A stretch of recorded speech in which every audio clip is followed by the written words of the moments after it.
Good evening and welcome to our regular meeting. This meeting is called to order. And next item on the agenda is the Pledge of Allegiance. Can you please stand for a Pledge of Allegiance and a moment of silence?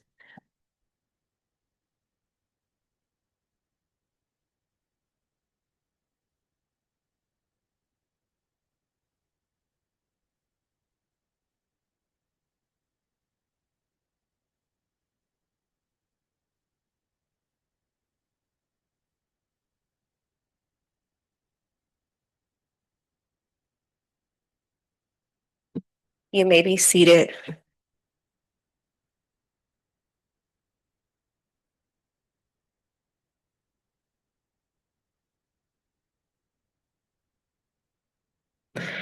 Our interpreter is running a little late, so we'll allow a few minutes to make sure that everybody can understand our meeting. So we'll give her a few minutes to come and then we'll resume. Nuestra intérprete por hoy llega un poquito tarde, entonces vamos a esperar unos minutos para que todas puedan participar y entender la junta.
We're going to just take a formal recess because she will start to get set up. So we'll take a recess and then we'll resume as soon as she gets here and gets set up.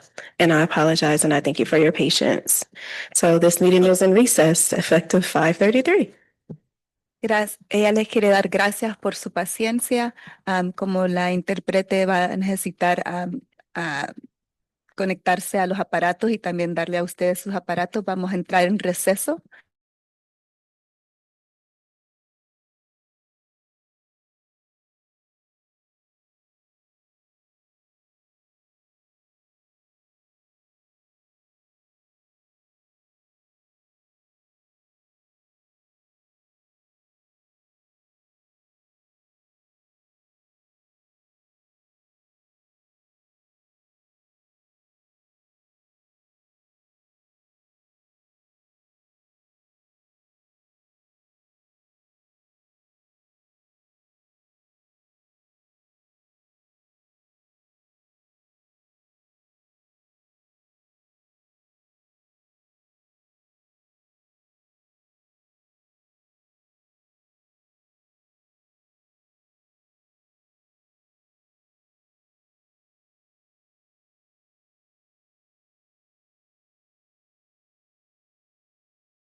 I call this meeting back to order at 5:38. The next item on the agenda is roll call. And I will pass it to Maria so that she can take roll call for this evening's meeting. Thank you, Madam President. Good evening.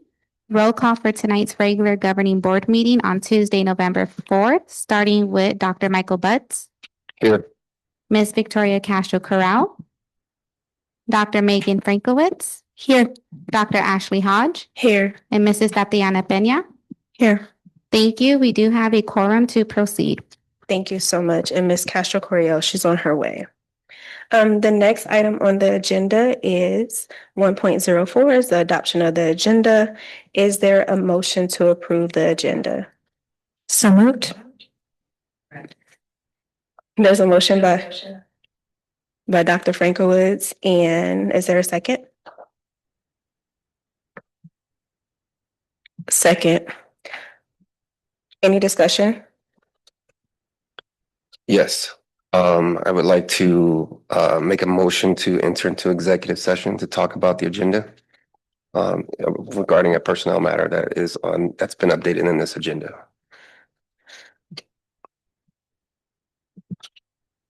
A personnel matter. Which item are you referring to? 5.5, 5.05. We cannot enter into executive session to talk about an employee unless the employee has been notified. So we cannot go into executive session to have that conversation because the employee was not notified. Okay. That we would talk about them as a whole. Okay. So I apologize. Since there is a motion and there's a second, all in favor to approve the agenda as presented, say aye. Aye. Motion carries. Next item on the agenda is approval of the minutes from October 2025. Is there a motion to approve the minutes? So moved. There's been a motion by Dr. Frankowitz. Is there a second? Second. Second by Ms. Castro Coriel. Any discussion? All in favor indicate by saying aye. Aye. Aye. Motion carries. Next item on the agenda is anchoring student outcome focused governance. And I will share my screen.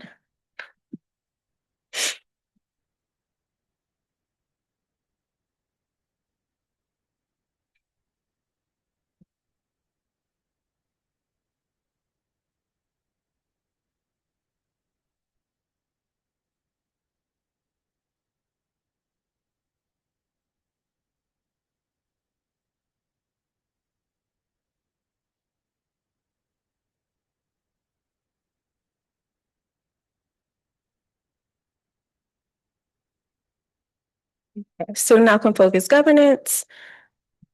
The entire board is committed to engaging our South Phoenix community and gather meaningful insight to improve academic achievement. Let's review. Our vision is a community united to create better futures for all through education.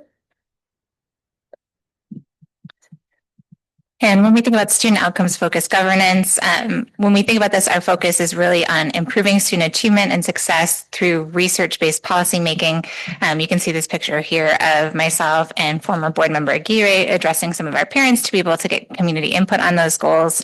And really the idea that based on the community's values and visions for the district, the school board will set goals and guardrails for reaching that vision, which our board was able to do last year. Can you click through? No worries. So essentially what that means with student outcomes focused governance is the board puts student outcomes and success first in every single decision that we make. That entails a specific set of behaviors. So boards that are achieving great results for students in their districts are aligned in their vision and goals, they're aligned in their values, and aligned with the superintendent, the district team, the teachers, the principals, everyone across the board in setting student outcome goals and then monitoring progress. You'll get to see a little bit of that throughout our meetings. That's something that we're really incredibly proud of, that we'll be talking about our goals and guardrails, both in this meeting and in future meetings.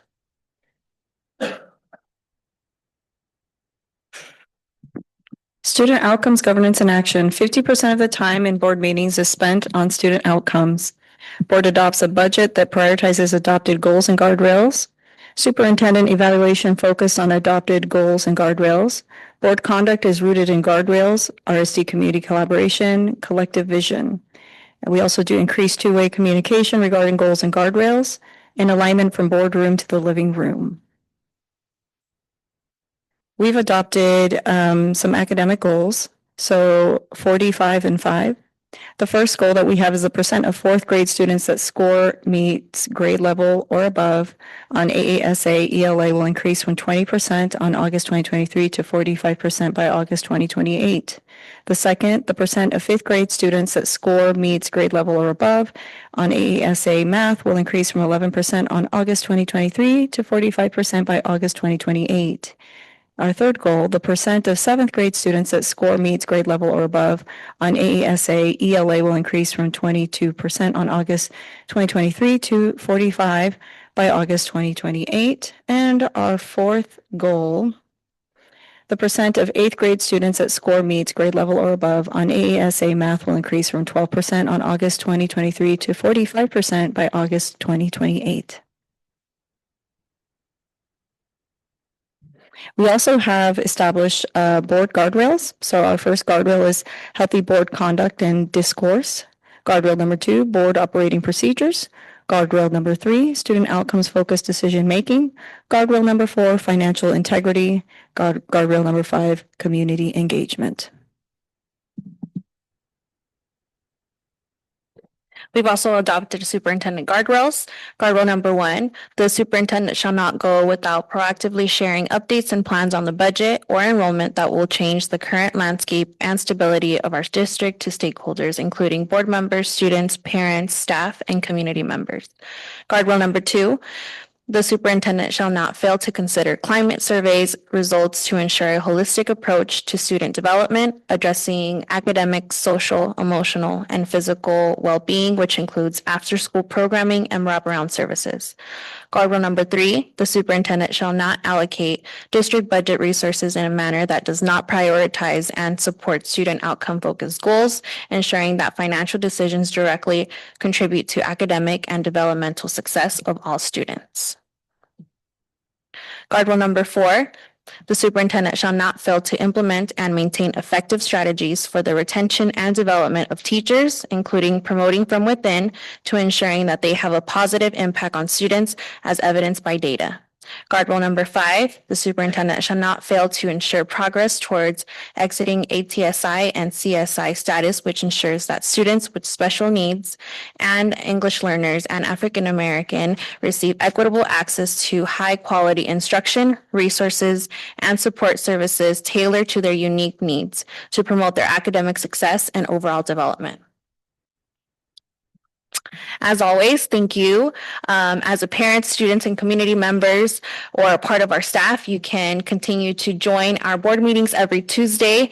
Cada martes, please come. And for all of those that are joining us live through Zoom, thank you for joining us. Please continue to share your voice and give us your feedback. Hold us accountable. We have, if you ever forget our goals, they're right on the board or on our wall.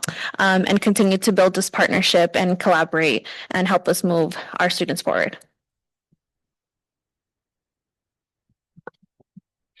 Thank you. The next item on our agenda is the discussion. Hold on one second. Is a discussion of our evaluation, our board self-eval.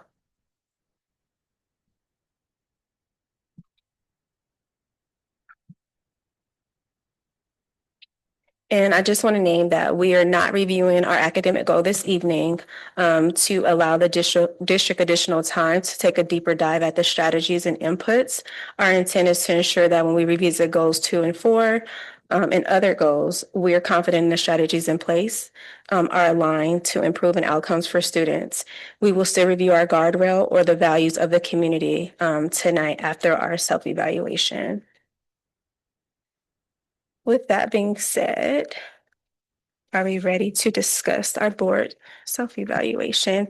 And this time Maria actually printed out everybody's scores so that way you can see it. I feel like that would be better than me just having it and you all not being able to see it. So we'll start with SOFG, which is the second page.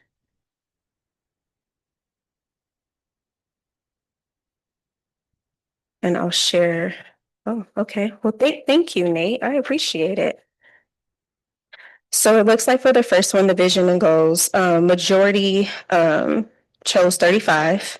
There's 3 out of 4. And so I don't know if there's any discussion or you all want to talk about the 35. Madam President, I just want to reflect here that I'm looking at my scores and I was on the generous side. So I would appreciate if there's feedback to be had, I would really appreciate to hear it. And I'm open to that discussion. I am realizing that I'm an outlier on the positive end of the spectrum. Well, there's 2, so it's not just you. I guess I'll speak to. Would you going to go? Where are you going to go? Well, I'm looking at 35 and I just don't feel like we've fully adopted the part where it says the board used a process that included students, parents, staff, and community members in a way that leads them to express ownership of the adopted goals. We have those adopted goals. A lot of our staff do. I don't feel like we have really gotten to the point where parents and students feel that yet. I think we need to be establishing more of the two-way communication tours before we get to that. So that's why I was not in agreement for 35. I would echo the same sentiment. I feel like we've internalized it, but our community hasn't internalized it. Our community as a whole hasn't internalized it. I think the question I have there, and I don't necessarily disagree, is like, what is the evidence that we would see? Because I think that we could ask that question and say, hey, we haven't seen the evidence. And so I think as a board, then we need to name what are we expecting to see that is the evidence that happens? Because otherwise, I think that could mean a variety of different things for us.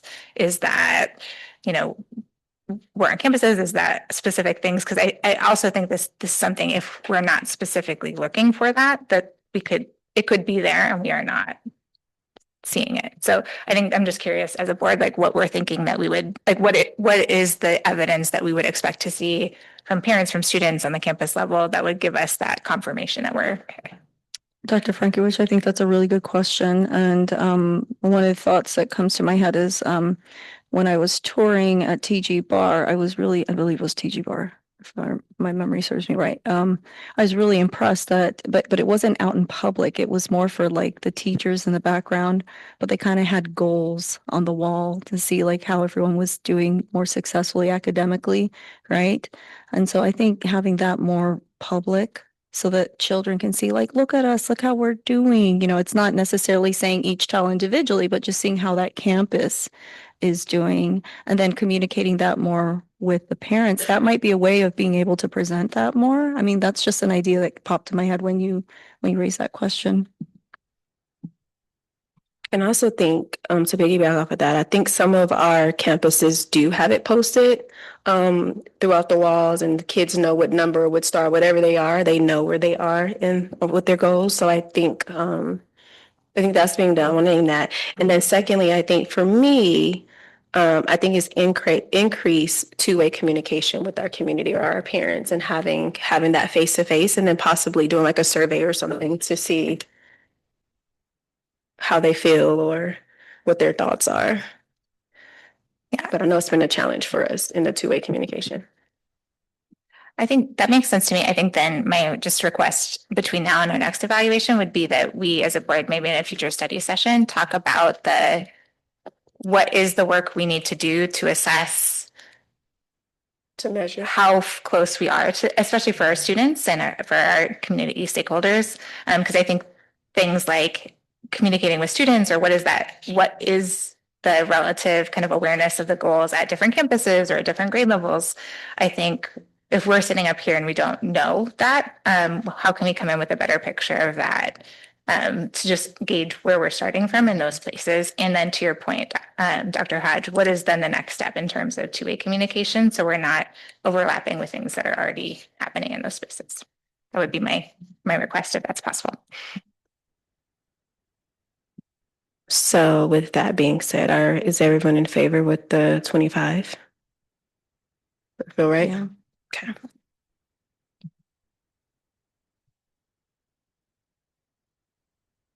For the next one, the values and guardrails, it looks like majority of us were at a 10. And so if we're comfortable with the 10, again, we haven't been able to adopt our theories of action just I'm yet. comfortable dropping my 15 to a 10. Yes, I'm comfortable. Okay.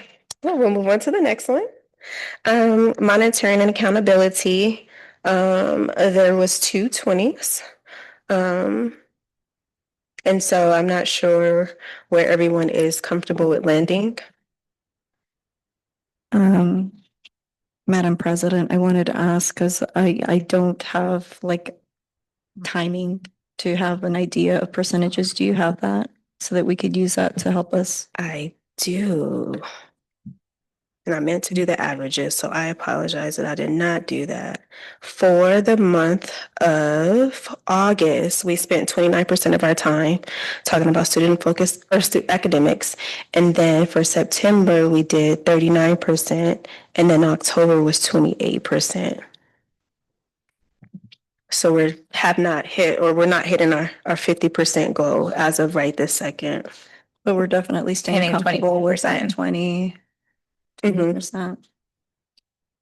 Yes. I think we meet everything else under that one for meeting student outcomes focus. I think for me, what did I put? Oh, I put a 0. I think for me, I put that because we didn't follow our monitoring report, our progress monitoring calendar. We switched our guardrail up. So the guardrail that we're reviewing tonight was actually supposed to be done last month, and we switched it to this month. So in honoring my integrity, I would say that we have not done that, but that's.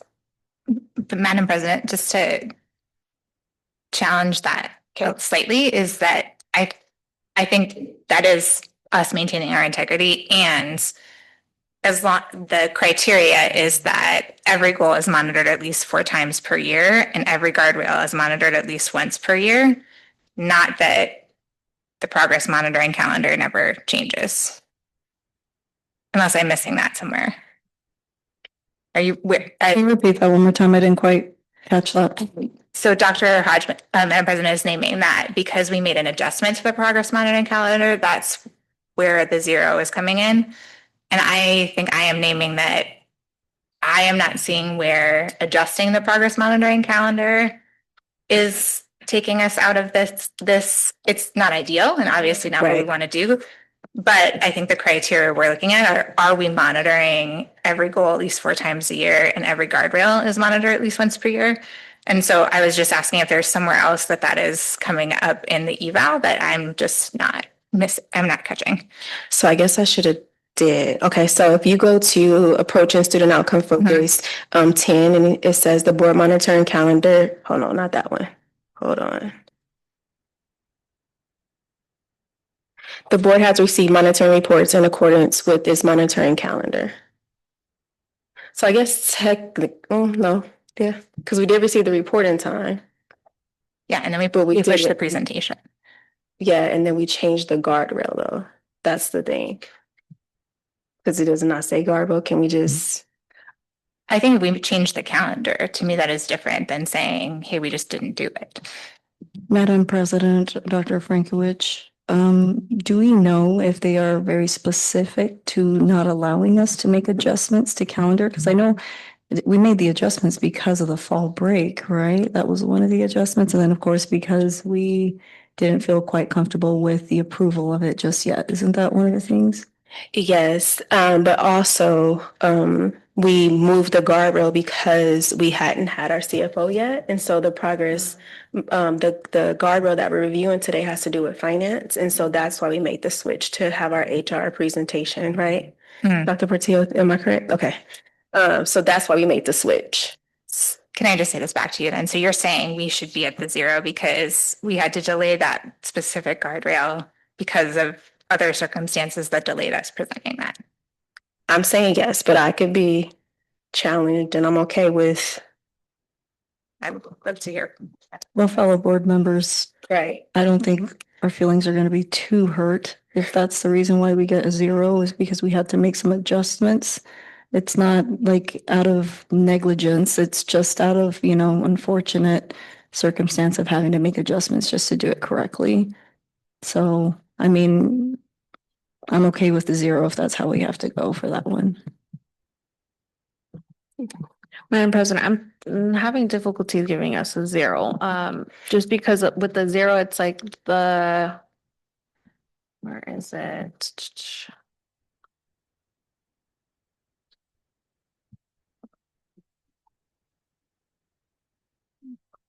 Did this switch? No. No. It's the same. The school system has not achieved any of the interim goals during the previous 12 months. Didn't we achieve an interim goal in the past?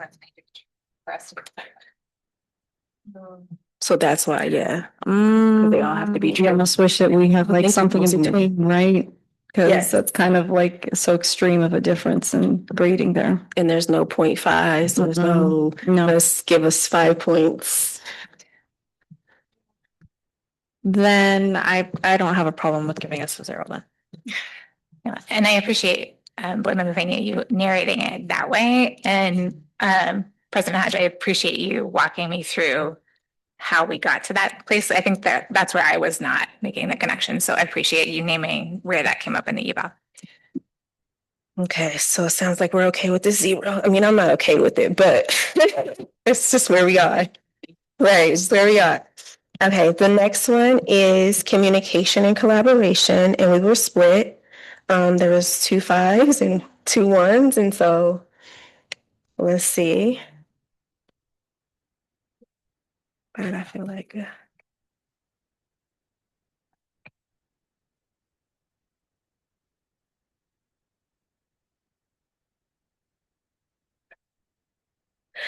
I did a 5 because I feel like we have been sticking to like our agenda. We haven't been adding stuff at the last minute. Like we've improved that significantly. And we haven't had more than 5 topics for discussion. Madam President, when it comes to the no edits, does it also polling stuff? Does that also fall under that? Or is it just adding? It's both. Any changes Okay. Okay. within 3 business days of the meeting? Madam President, the reason why I wasn't sure with this one is because the first part on 5, it says there are no more than, sorry, hold on, not that one. It was the second paragraph. The board schedules no more than 5 topics for discussion during any one board. Have we been consistent with that, making sure that there's no more than 5? So I would say action items, but you're right, we have not because the presentations are other items. And so I think that we might have to do an agenda adjustment in order to make sure we have list presentations or get creative. I know that there in some districts, they're doing like video presentation with links to it that we can watch prior to, and then that the community can watch at their leisure. So maybe that's something that we need to look at as a board. So you're right. Thank you. I'm comfortable going to a 1.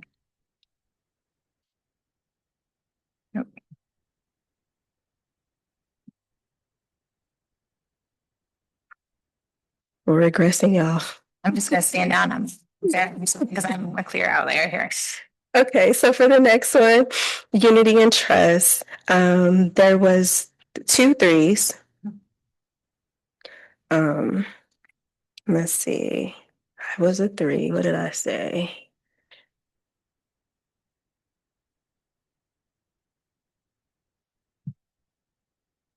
I don't know. What are your thoughts?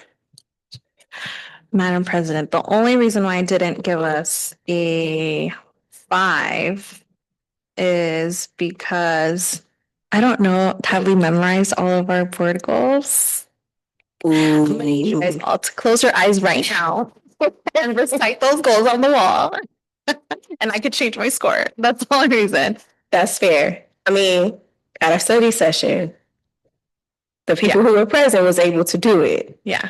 So, I just want to confidently move forward and just, if I catch you on the street, I want to be like, board goal number 3, what is it? So, I give you full permission to stop me on the street, board member Castro Corral, and ask me about any of our four goals. Ready? At the grocery store, over the Safeway, you can come find me. what are your thoughts? That's fair, Victoria, that's fair. But the other thing for me was the third paragraph on meet student outcomes focus. The board has included language in its ethics and conflicts of interest statement requiring that board members fully recuse themselves from matters involving individuals or organizations who made campaign contributions to them or who appointed them. But I also understand this. Wait, hold on. Okay.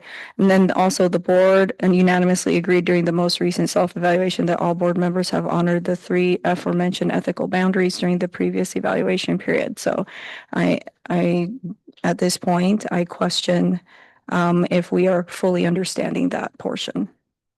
So that's why I don't want to give us a 3. And I think it's kind of early for me to make that judgment right now because we have something on the agenda that is what's causing that conflict for me. One thing that's coming up for me is this is the previous 3 months, so it is actually not including tonight's meeting. I don't know if that changes anything for you, Board Member Pena, but I think I'm just raising the point that it would be, is it July through October? Fair. That's fair. So are we comfortable with the 3? Oh, go ahead. Sorry. I'm also comfortable with 3. And just to clarify, we've all have signed a conflict of interest statement before serving. So I do want to make that clear. Okay, 3 it is. All But right. I think to Board Member Pena's point, I think then it is worth confirming that when we are talking about the July to October period, does the board unanimously agree that during the most recent self-eval that all board members have honored those 3 aforementioned ethical boundaries? Because I think that is a really important, like, have we met that or have we not met that? I gave us a 5, so I said yes. So I was real generous today. Okay, so 3 it is. The next one is continuous improvement. And majority of us had a 3. I don't know if you want to talk about that. I'm willing to go to a 3. Thank you. Okay, and so our total score is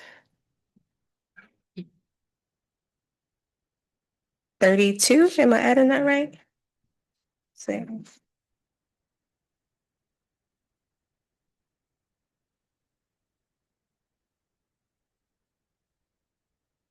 I do want to name that as a board. I appreciate that we all came in with a score that was higher and were able to have a conversation where we reflected and went to a score that we felt was more accurate. So I think that's a hard thing to do, to not give ourselves those numbers. So I just appreciate that.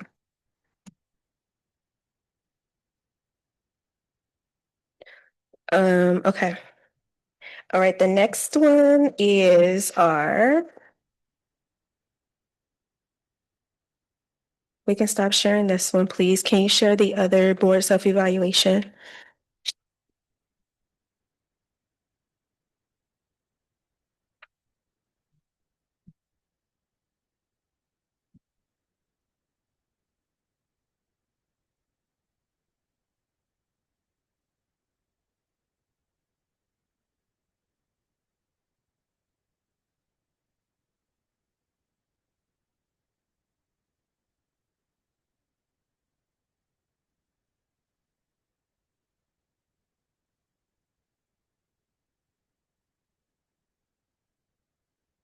You got it? I have it. I can do it.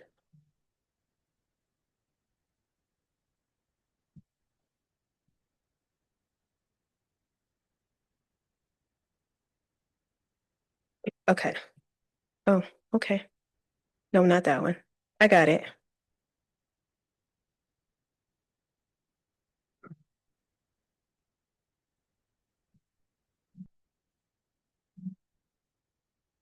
Okay, for the next one, financial management. It looks like majority of us chose a 2, which is the board has plans in progress to review and take or take necessary actions related to this item. Is everyone okay with the 2? Or do you want to talk about your 3?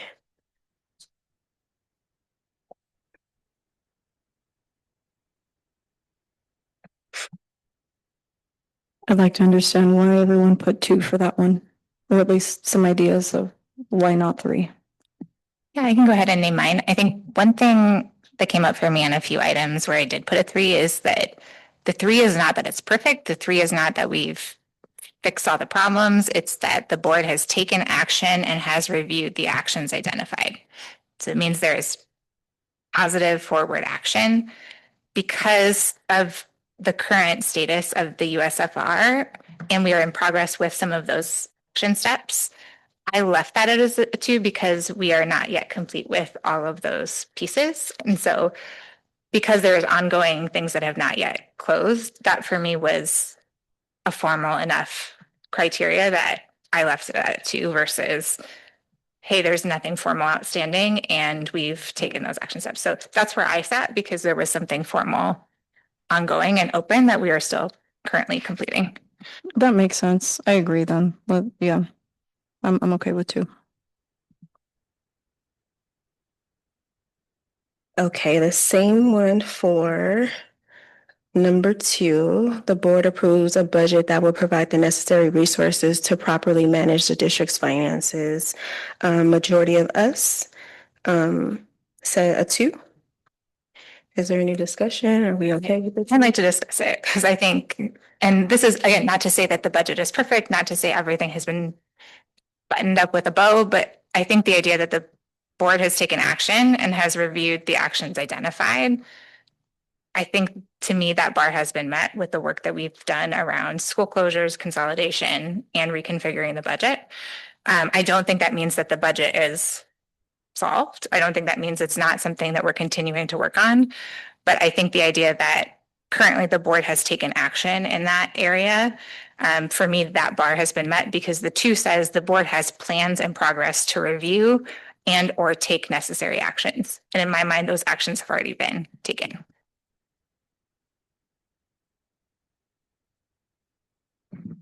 I think that's being a little bit generous for us. I think we still could do better. So that's why I didn't want to give us a 3 for that one. I agree. I'm sticking to my 2. I'd like to better align our budget with our board goals and just really see it through. Okay, sounds like 2 it is. The next one, the board is accountable for ensuring that district funds are properly expended. Majority of us, or actually all of us, we were in alignment. We all put a 2. So we'll go to the next one unless there's any discussion. No, okay. Number 4, the board approves a budget that will promote high quality educational programs without compromising the district's long-term financial health. It looks like we were split 2-2, or yeah, so 2 2s and 2 3s. Oh, sorry. Madam Oh, President, sorry, I it's was a- 5. Sorry. Yeah, so I think we're at consensus at a 2 there. Okay, yes, thank you. My apologies. So for the next one, it was split 50-50. The board keeps the community involved about the district's financial needs.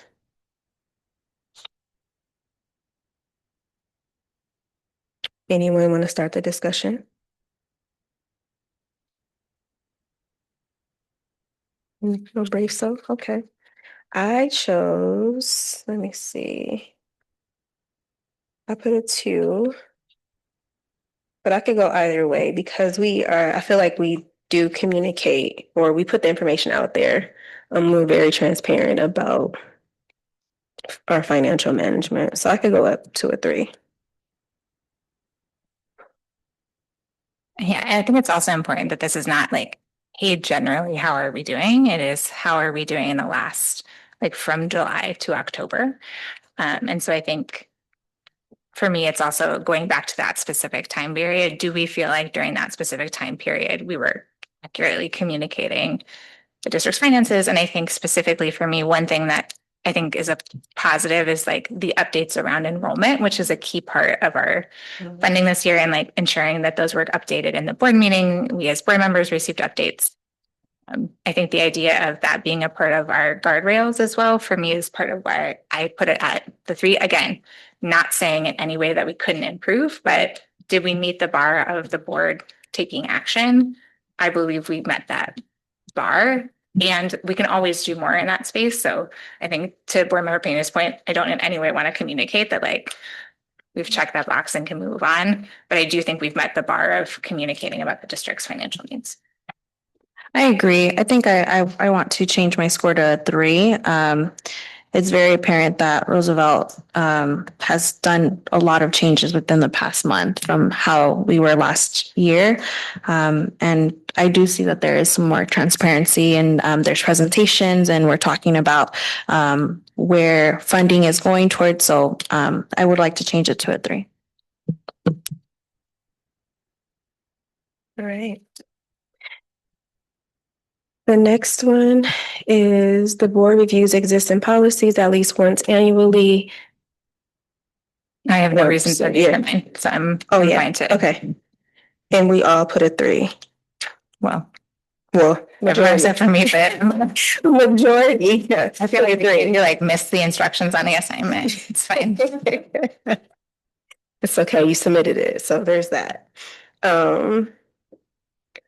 The next one is the board periodically reviews existing policies to ensure they are relevant and are meeting the needs of the district. We were split 50-50, 2 2s and 2 3s.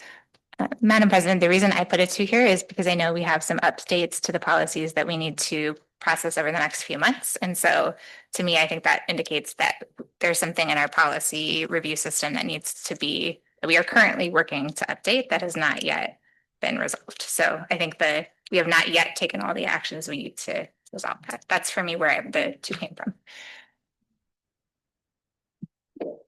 I hear you, Dr. Frankiewicz on that one, but I'm wondering, is it asking that specifically, or is it just, I feel like I've said this one before, but what I read is the board periodically reviews existing policies to ensure that they are relevant and are meeting the needs of the district. So I'm not sure if it's like, you're interpreting it a little bit more than what it says here. That's a but great point. I appreciate that. So that's kind of what I went by on that. I think with that note, I would be, if we're framing it that way, then I think I would be willing to adjust. I think, given that context, appreciate it. Okay, so it is a 3. All right.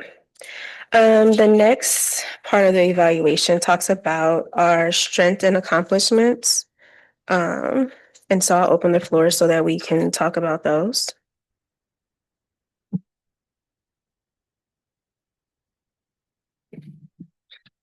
I think one thing I just want to name like really explicitly is the continued work and partnership with the executive team around our progress monitoring reports and making sure that all of the great work that's happening on the campuses and all of the great work that's happening with strategy to be able to move forward is clear to the board in terms of what the strategy is and how we're moving forward. And just know I've had so many great conversations over the last few weeks about, how the progress reports look and different things that are happening on campuses, making sure that I get my questions answered. And so I think that the partnership in that area has been a real, it continues to be, not just was in this last 3 months, but continues to be a real area of strength for us, both the progress reports themselves and the continued partnership with the executive team.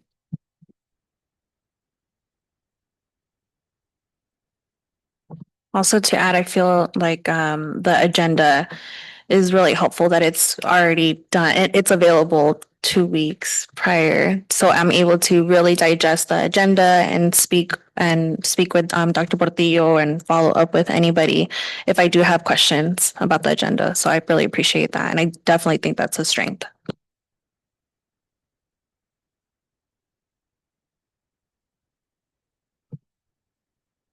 Any other strengths? Wait, were we doing number 2 or number? We're doing areas of strength. Okay. So C1. So our accomplishments. I would also like to name that we did do a two-way communication, Madam Vice President and I, to LD11. So we were able to do a presentation about SOFG. It was short and sweet. Nonetheless, we actually did it. So there's that. I know that we do need to do more. I would also say, for the most part, majority of the board is engaged and shows up to our meetings in our study session. So I think that's a strength. Could we improve? Absolutely. But I think that for the most part, majority of us are committed to the work. So I would just like to name that. And then areas of improvement. I already have ownership of the goals. Whatever we got a 0 in, I feel like I think making sure that we are looking far enough ahead on the progress monitoring calendar to just be sure that if there is an adjustment that needs to be made, that we can look far enough ahead to be able to predict any adjustments to the progress monitoring calendar or to prepare accordingly. I think some of those were obviously things that were out of our control, and I'm sure that there are things that, as we're continuing to look ahead, we will be able to spot and adjust as well.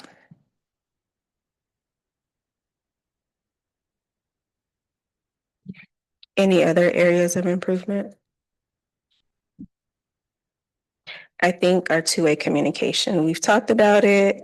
We haven't really done it. And I think that we need to be more committed to that. And like every single board member.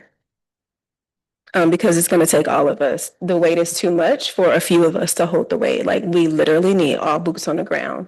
So that's my ask of the 5 of us, is to increase the commitment to completing the two-way communication.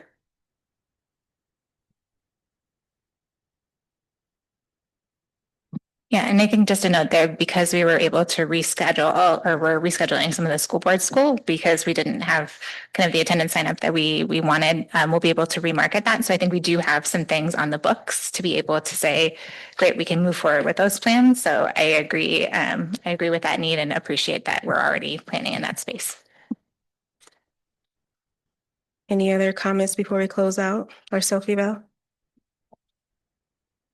All right.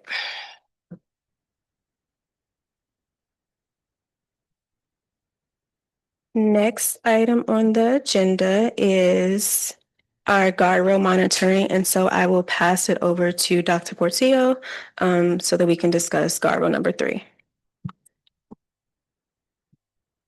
Thank you, Madam President, members of the board, executive team, and Roosevelt community.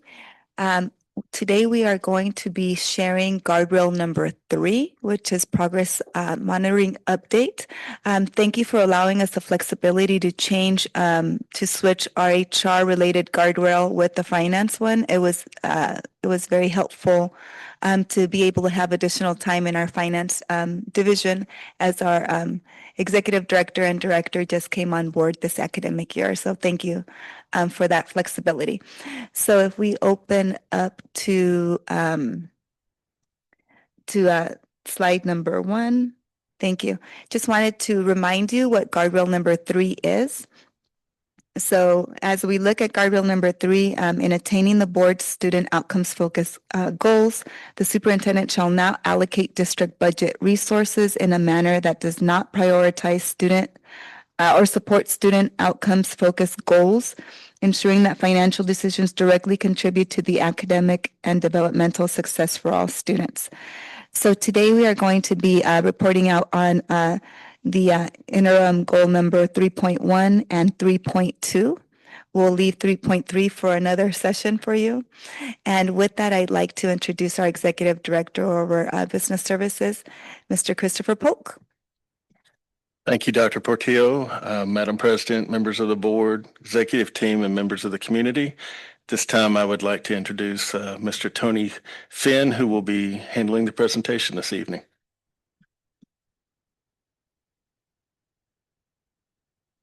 You have to turn your mic on, please.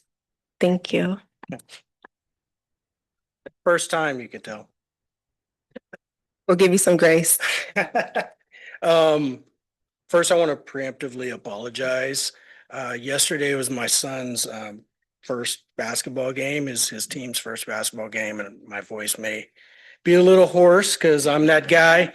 I'm that guy in the stands that yells, and my wife doesn't go to the games with me anymore. But but we did win, so they did good. Good evening, Madam President, members of the board, Dr. Portillo, Dr. Battle, the executive team, and Roosevelt community. Thanks for giving me this opportunity to go over some data with you tonight. Before we dive into that, I did want to say that I've been here for about 2 months, and what's impressed me the most is our community of educators, staff, and families that work really hard every single day to serve nearly 7,000 students in our district. And we're doing a lot of good work in the district from what I've seen. So here's what it looks like in numbers. Next slide, please. At the top, you'll find our district overview for the current FY 25-26 period. We serve 6,928 students. Our dedicated team includes 753 student-facing staff. We are projected to spend $52.2 million in salaries and wages this school year. This equates to an average of $4.02 million per school and $7,541 per student. The chart on the bottom left represents our cost per student by school. The yellow line you see is the district average cost per student, which is that $7,541 mark. In the bottom right section, you'll find a breakdown of spending by school. But I do really want to emphasize that these numbers, they really represent more than just spending. Sometimes we can get lost in the data and lost in the numbers, but we really have to remember that all of this is a reflection of our strong commitment to quality education and ensuring equitable resources for every student. Next slide, please.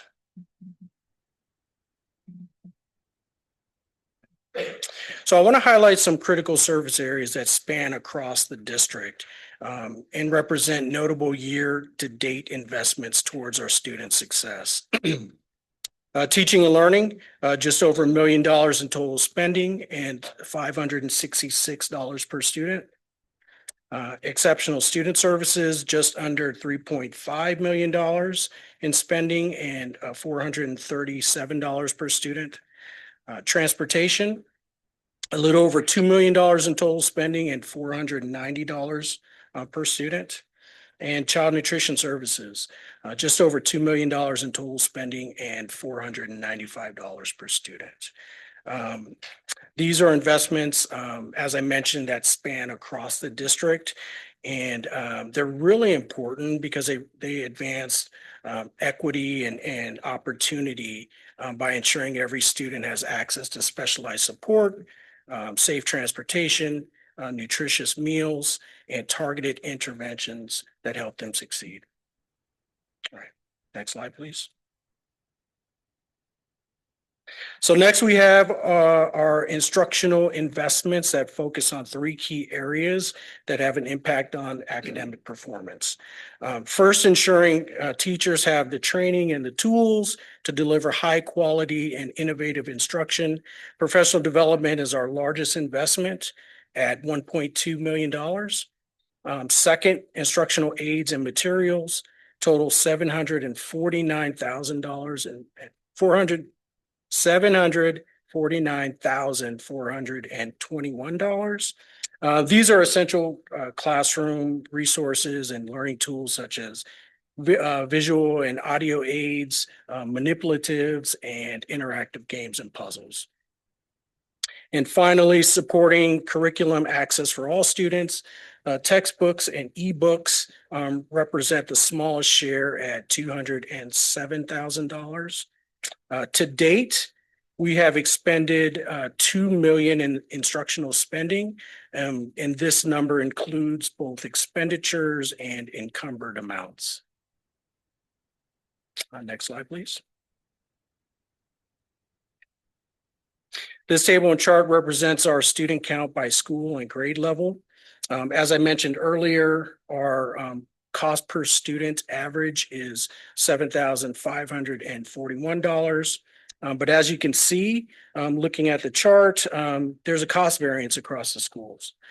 This ranges from $11,112 at the highest to $4,105 at the lowest.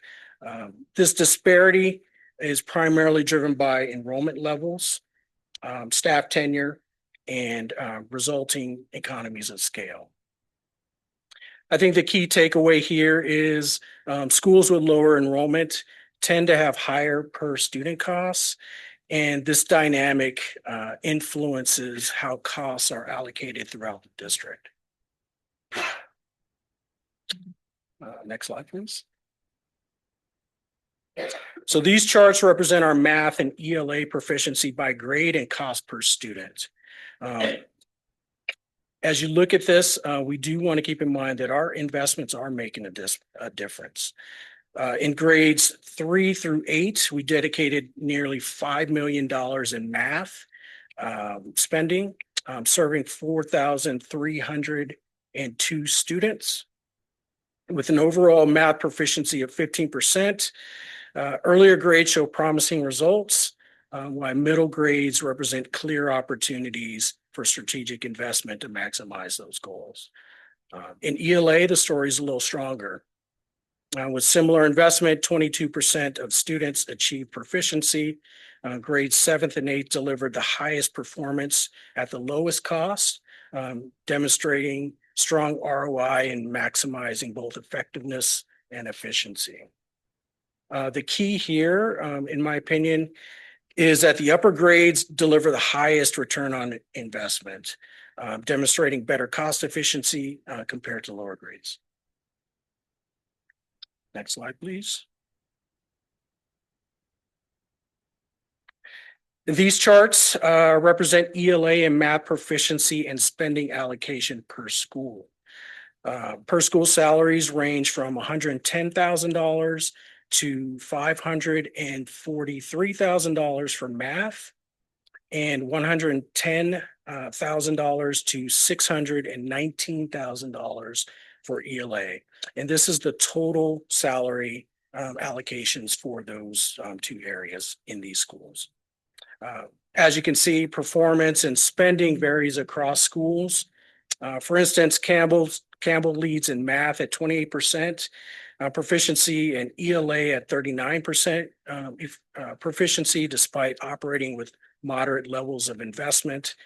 The takeaway here is when you look at all of the proficiency data and you overlay the cost per student data, there's not a strong correlation between school spending and student outcomes.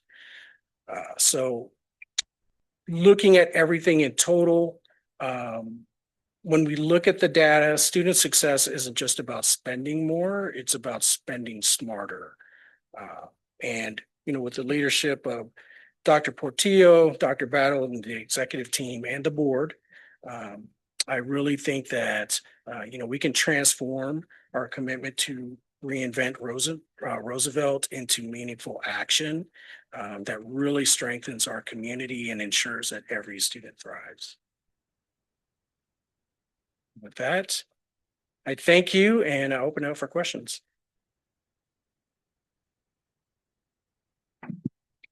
I'm sorry, I didn't get your last name. Finn, F-I-N. Mr. Finn, I just wanted to clarify because I was like, on the first slide, it was 7,541 on the student spending. Yes, Is that just to date or is that what we expect for the entire year?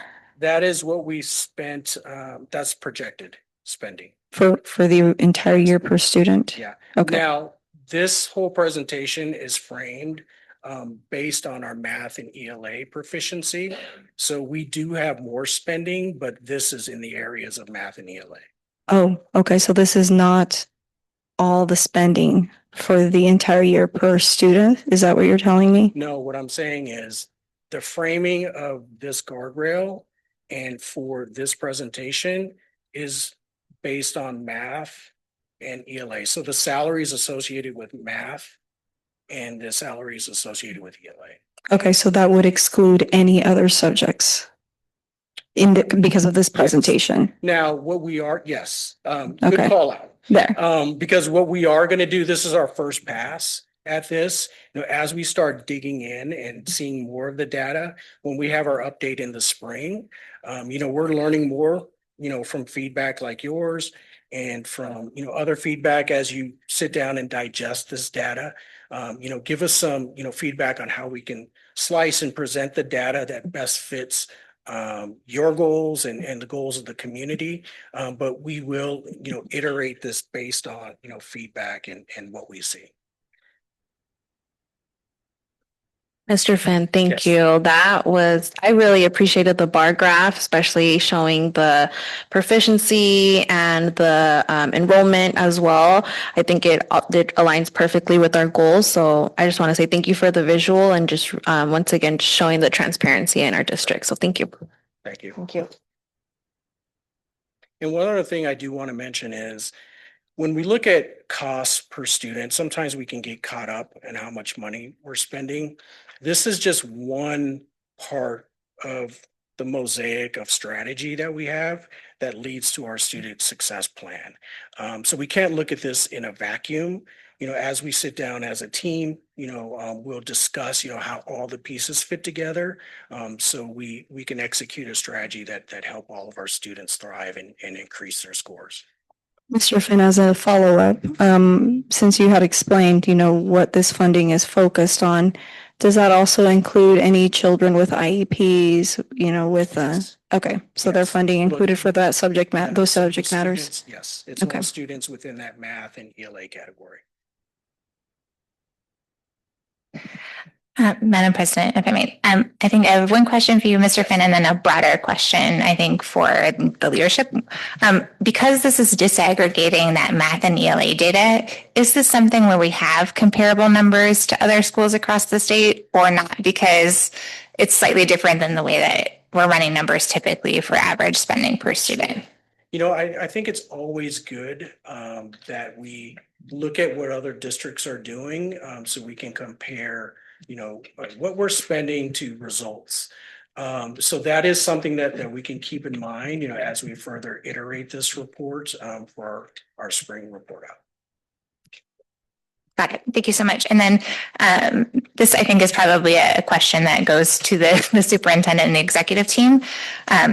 This is incredible data. And again, I just want to echo the clarity of this presentation and what this is illuminated. And I'm sure that this is going to open a lot of doors. I think my question is just in a brief, like, as we're thinking about connecting this to strategy, what does this allow us to do? Or what is kind of the next step in terms of diving into this data to be able to then think about connecting it back to our academic strategy? Thank you for the question, Madam Vice President, members of the board, executive team, and Roosevelt community. The guardrail is to develop the framework or the process to be able to publicly report this data at a per pupil cost, which is what we learned when we attended our Georgetown finance class. They really emphasize, and at this point, I know that Dr. Battle, Ms. Pena are graduating tomorrow from the class. Good job. Good job. And Dr. Hodge and I attended last year. So they really have recommended that we try to calculate all of our expenses in a per pupil cost, which allows us to really see the impact and the cost per student. So that's why the guardrail is written that way. What we found is that it definitely had very interesting, compelling data for us to dig deeper, like you said. So one of the things that we are doing is this Thursday is our community advisory session. So community members and parents that are part of the advisory will be joining us. Mr. Polk will be co-presenting along with myself and one of our facilitators to share some of this data. We'll also be asking the members there what information they think we should gather as we create our on the road or on our tour presentation. So they'll be informing us.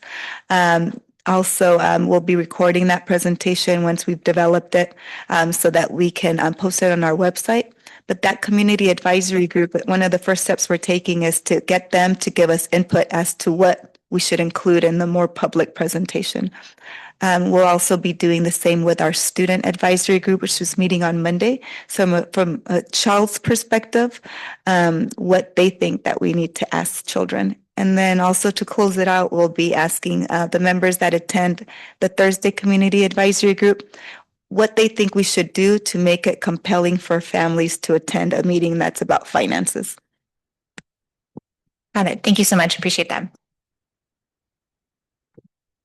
All right, you didn't do so bad. You made it. You survived. Thank you. Next item on the agenda is public participation. We do have public participation tonight. And so I will read the ammunition. Personal attacks upon board members, staff personnel, or other people in attendance or absent by individuals who address the board are discouraged. Presenters are cautioned that statements or representations concerning others that convey an unjust or unfavorable impression may subject the presenter to civil action for defamation. And also as a reminder, the board will not respond directly to public comments. And I will call the first person up and we will set a timer for 3 minutes. And the first person is Angelica Zababla. And then just to clarify, if there's translation, they do get twice the time. Correct. Buenas tardes, voy a hablar en español. Voy a necesitar que alguien les traduzca. Hold on 1 second. Thank you. Buenas tardes, miembros de la mesa directiva y equipo del distrito y comunidad. Mi nombre es Angélica Zavala. Good afternoon, members of the board. My name is... Can you please use the mic so we can hear? Thank you. Sorry. Good afternoon, members of the board, the district, and the community. My name is Angélica Zavala. Soy mamá de Vianelli Chaga, alumna de César Chávez. Formo parte de la red de líderes de padres de familia de Allen Education. I am the mother of Vianelli Chaga. She goes to Cesar Chavez, and I am part of the leader group, the parent group for the All in Education. A través de mi participación en Allen Education, he aprendido a desarrollar comunicación clara y respetuosa con los maestros de mis hijos, personal de la escuela y miembros de la comunidad. Through participating in the All in Education, I've learned how to develop clear communication and respect with the teachers and all of the personnel at the school, as well as the members of the community. He desarrollado conocimiento nuevo y muy amplio para entender los datos de aprendizaje en la lectura y de esa manera he podido apoyar un mejor entendimiento a la lectura, no solo en mi hija, sino en miembros de la comunidad. I've been able to develop a wider knowledge base to be able to understand the learning research and the reading. I've been able to support a better understanding of the reading, not only for my daughter, but also for members of the community. Hoy puedo decir que me siento un puente entre el distrito, mi escuela y la comunidad. Para mí es un placer recibir llamadas de los padres pidiendo ayuda o un consejo referente a la educación de sus hijos. Today, I can say that I feel like I am a bridge between the district, my school, and the community. It's a pleasure for me to receive calls from parents asking for help or for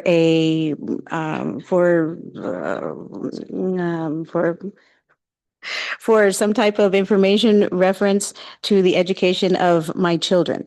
Me siento agradecida de haber tenido la mentoría de Allen Education porque de esa manera puedo ayudar a mi comunidad a buscar recursos y soluciones a sus necesidades.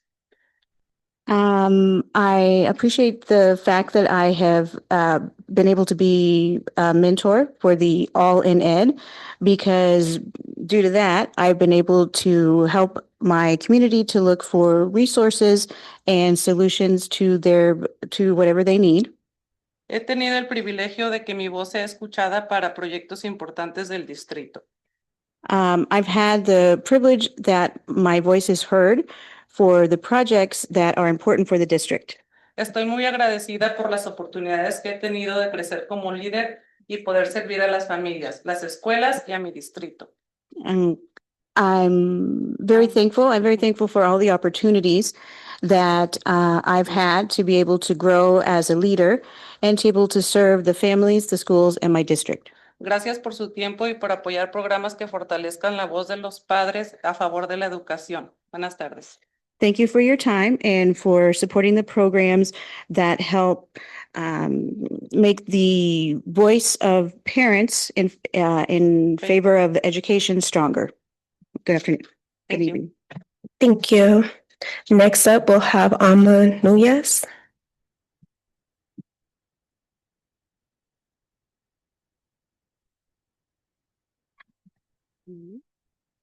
Hola, buenas tardes, miembros de la mesa directiva, comunidad que nos acompaña y miembros de la mesa directiva. Mi nombre es Alma Núñez. Good afternoon, members of the board and the executive team and community members and everyone else in the district who's present. My name is Alma Núñez. Ok, soy madre de la escuela Percy L. Julian School. I'm a parent of someone from PL Julian School. Mi hijo es Eric López, va en el 4º grado y es un niño con necesidades especiales. My son's name is Eric Lopez Núñez. He's in 4th grade and he is a special needs child. Ok, y puedo decir que soy una orgullosa líder de padres con la organización All in Education. And I can say that I'd like to say that I am a proud leader, parent leader with the organization All in Education. Ser parte de este movimiento me ha permitido crecer como persona, como madre y como miembro de la comunidad. Being part of this movement has allowed me to grow as a person, as a mother, and as a leader in my community. He aprendido a hablar en público, analizar políticas educativas para llevar la información a otros padres que al igual que yo. I've learned how to speak in public, how to analyze educational policies, how to give information to other parents that are in the same situation that I am in, that only need the support of someone that is able to support them. Ok, hasta ahí. Ok, que al igual que yo, solo necesitan el respaldo de alguien que los apoye en cómo ayudar a nuestras escuelas y como consecuencia a nuestros hijos. I'm able to support these people who, like me, they just need help from someone who can support them and to help our schools, and as a consequence of that, to also help our students. Ok, gracias a esto he tenido la oportunidad de abogar por mi comunidad, no solo en mi escuela, sino también a nivel distrito y a nivel estatal. Thanks to this, I've had the opportunity to be able to work for my community and on behalf of my community, not only in my school, but also at the district level and the state level. Me he reunido con legisladores uno a uno para hablar y expresarles sobre las necesidades sobre la educación de nuestros estudiantes en Arizona y nuestros maestros. I've been able to get together individually with legislators to talk and express myself about the needs in our education for the students in Arizona and also for the teachers. Okay. Esto me ha enseñado que cuando los padres tenemos la información y el acompañamiento adecuado, podemos lograr grandes cambios para nuestros hijos, nuestras familias así como para todos los estudiantes de Arizona y también para todos los estudiantes de Arizona. This has helped me learn that when, as parents, we have the information and the adequate support, we are able to achieve important changes for our students, for our families, and also for all of the students of Arizona. También quiero compartirles que fuimos parte de la Canvas por 3 fines de semana en Canvas y fuimos parte y tocamos casi 2,000 puertas para que apoyaran el override para el distrito de Roosevelt. I also wanted to let you know that I took part in the Canvas, what is it called? Yeah, Canvas. Okay, in Canvas. And we did that on 3 weekends. And in total, we were able to knock on 2,000 doors to get people to support the override in Roosevelt. No tenemos el número exacto, pero aproximadamente son 2,000 puertas. That's not the exact number. It was approximately 2,000 doors that we knocked out. Okay. Gracias por su tiempo y bonita tarde. Thank you for your time and have a wonderful evening. Thank you. Thank you. Next, we have Tatiana Rivera Mendez.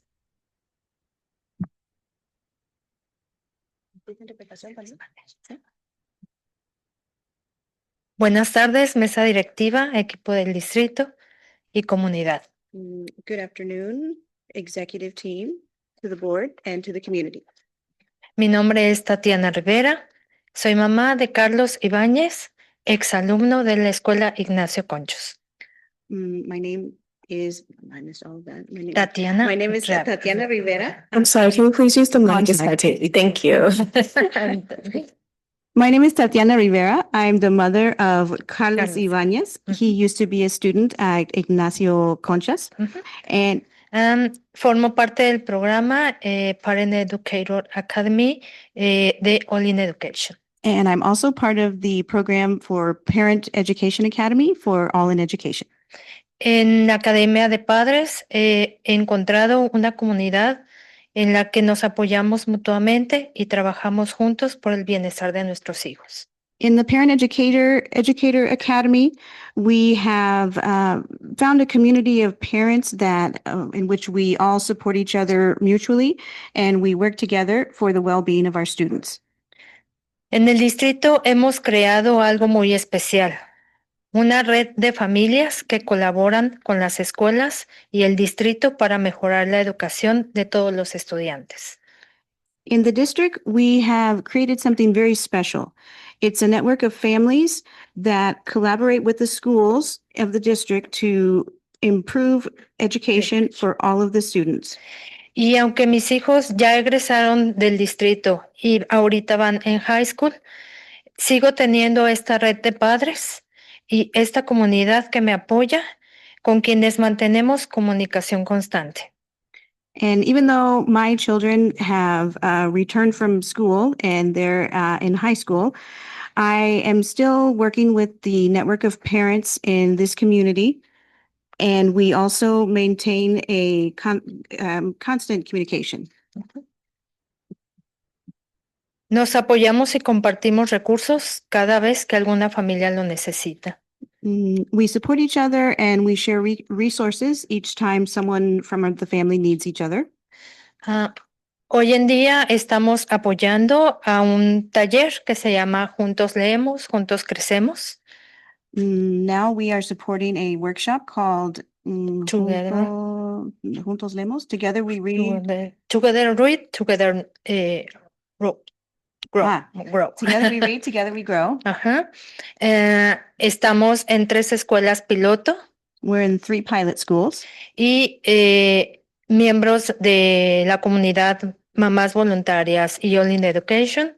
There are members of the community, mothers of students, and those that are in education. Estamos apoyando a alumnos de 3er grado.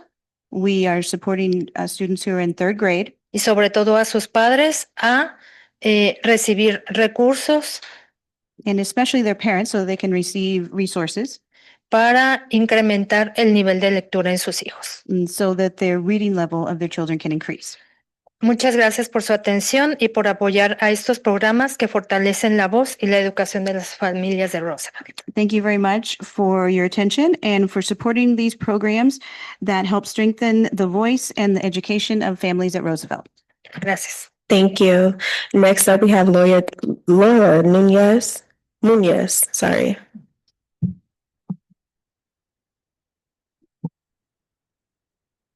Hi, good afternoon. I'm just here because my son goes to Campbell School, the one on 21st Street, and he is in a functional skills class, which is right now only the teacher and a aide, and she has 13 kids, and we've been coming here, some parents and I, to just let you guys know if we could get like some help for her.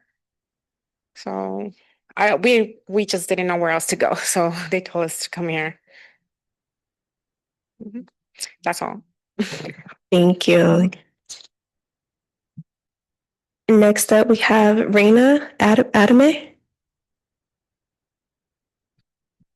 Raina.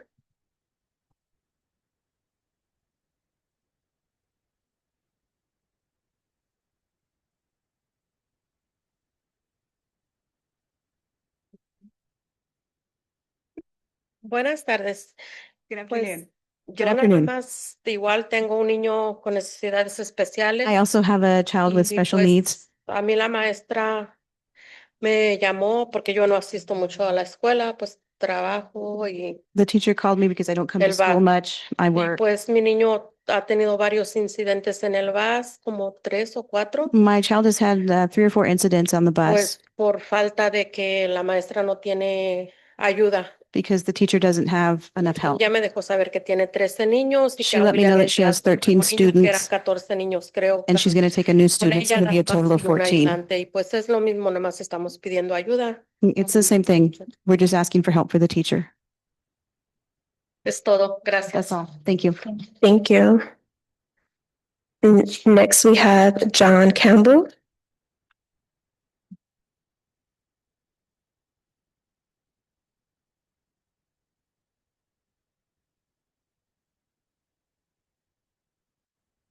Good evening, Madam President, members of the board. Thank you for the opportunity to address you. This is my first time in doing so, first time in attending your meetings. I first of all have to commend you for supporting the work that is being done with the teachers and students in our district. For a long time, it has had a reputation of not being an educationally sound school district. I have been a member of this community in this district for 13 years. And until recently, I have felt that that has been the reputation of the district. As I look at those goals, I commend you for taking the action to improve education in our schools. Those are admirable, and I commend you for that. I may be speaking a little prematurely here. I want to address the item 6.01 on your agenda. It is apparent that there's a plan to support financially all in ed.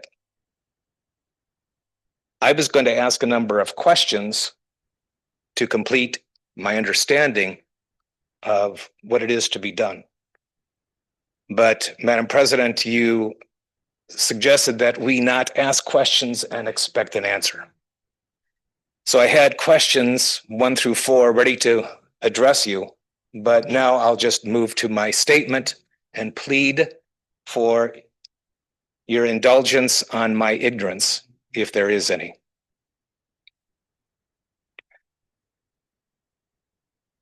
I believe that there is an organization, All in Ed, that might appear to be political in its nature.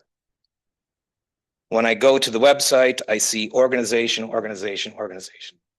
I don't see political mentioned.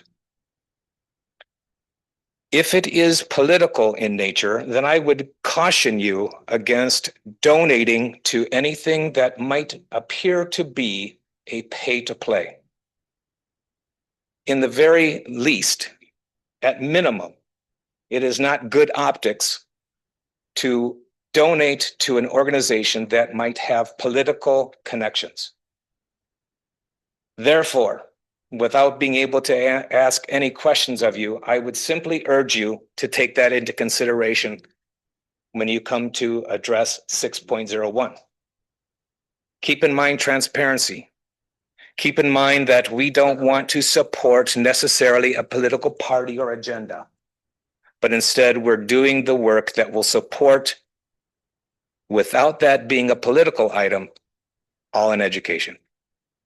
Thank you for your time and attention to this matter. Appreciate it. Thank you. Thank you. Next up, or our last speaker of the evening, is Ramona Pop.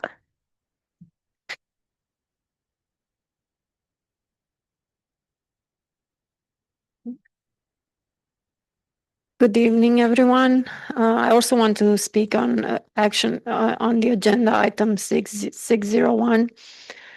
I want to speak respectfully tonight against approving a new contract with All In Ed that will use grant money to fund their work in the schools. This organization, I checked, has already had a contract with the district, and honestly, there's been no visible improvement in academic scores. So I have to ask, why is more money spent here instead of using these funds to actually help students learn and achieve? We keep saying that the schools should be non-political spaces, places where learning comes first and every family feels respected, no matter their background or beliefs. That's just not a nice idea. It's a responsibility. The concern with All In Ed is that they're not just an education group.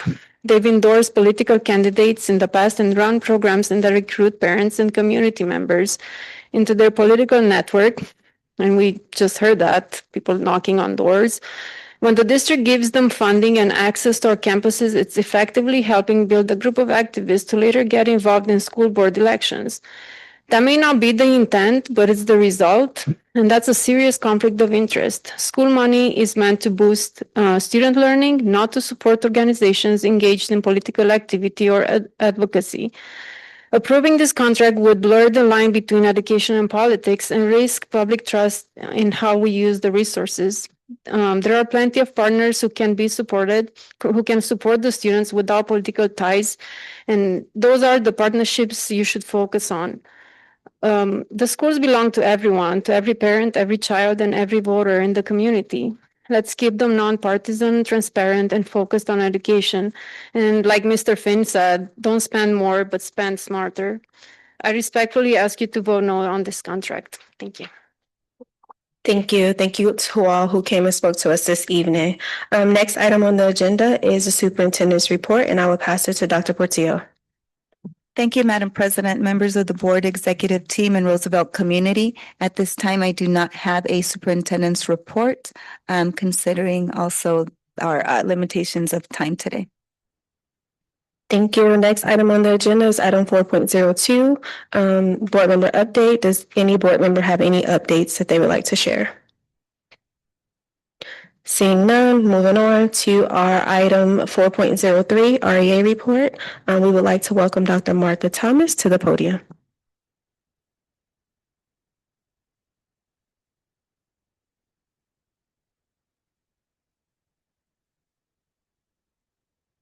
Good evening, Madam President, governing board members, Dr. Portillo, executive team, our REA and RSD in South Phoenix community.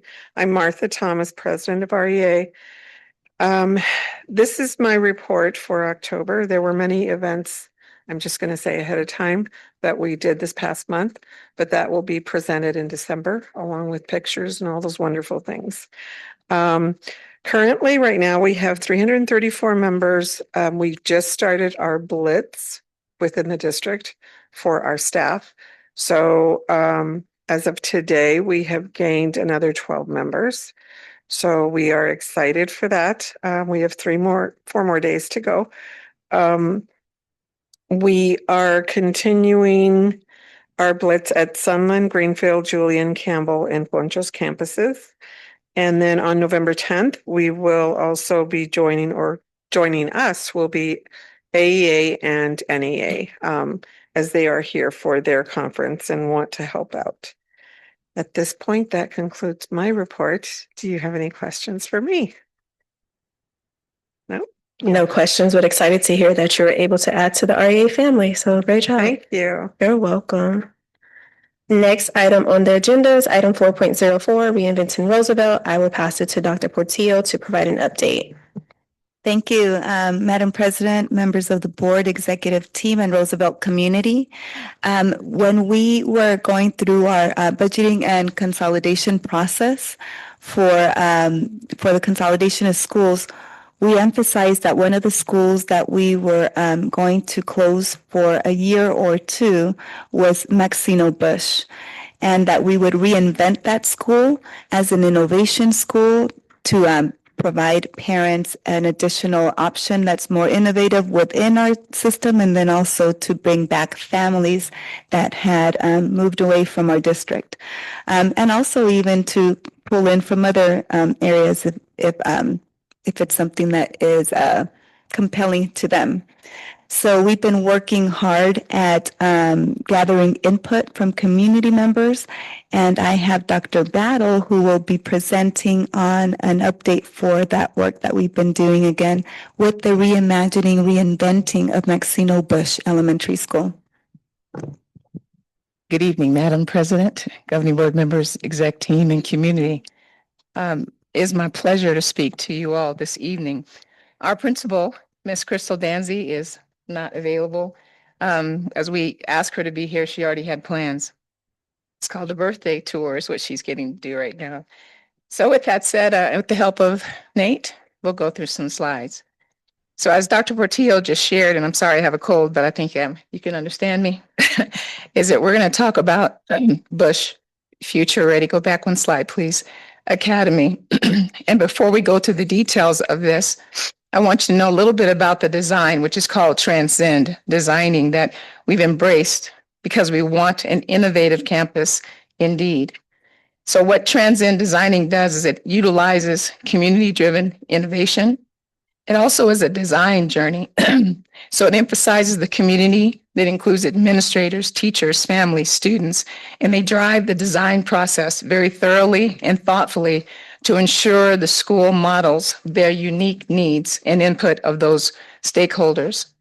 The design journey, it assesses the challenges and brings stakeholders together to co-create new schools models that prioritize student voice in modern learning. We're beyond just creating schools to create schools, but to make a definite impact on learning. Some of the key offerings include direct partnerships that work directly with hundreds of schools and districts to implement fundamental changes, not just change for change's sake. Knowledge sharing, building and sharing resources, tools, and insights of the work to inform a broader education landscape. And then also talent development, cultivating a diverse force, and also talent that deals to support the redesign in schools. And there's some guiding principles. That's universal learning design, which is great impact on learning. It's retention oriented, and it's really about engaging the learner all the way through. And the goal is to build collective solutions so all young people can realize their potential and become active and transformative members of the society. Next slide, please. So what you're going to find in these slides are a few things. Vision and foundation and planning, as you see on the slide. There's a design concept, approvals from different stakeholding groups, and you'll see there's a renovation plan.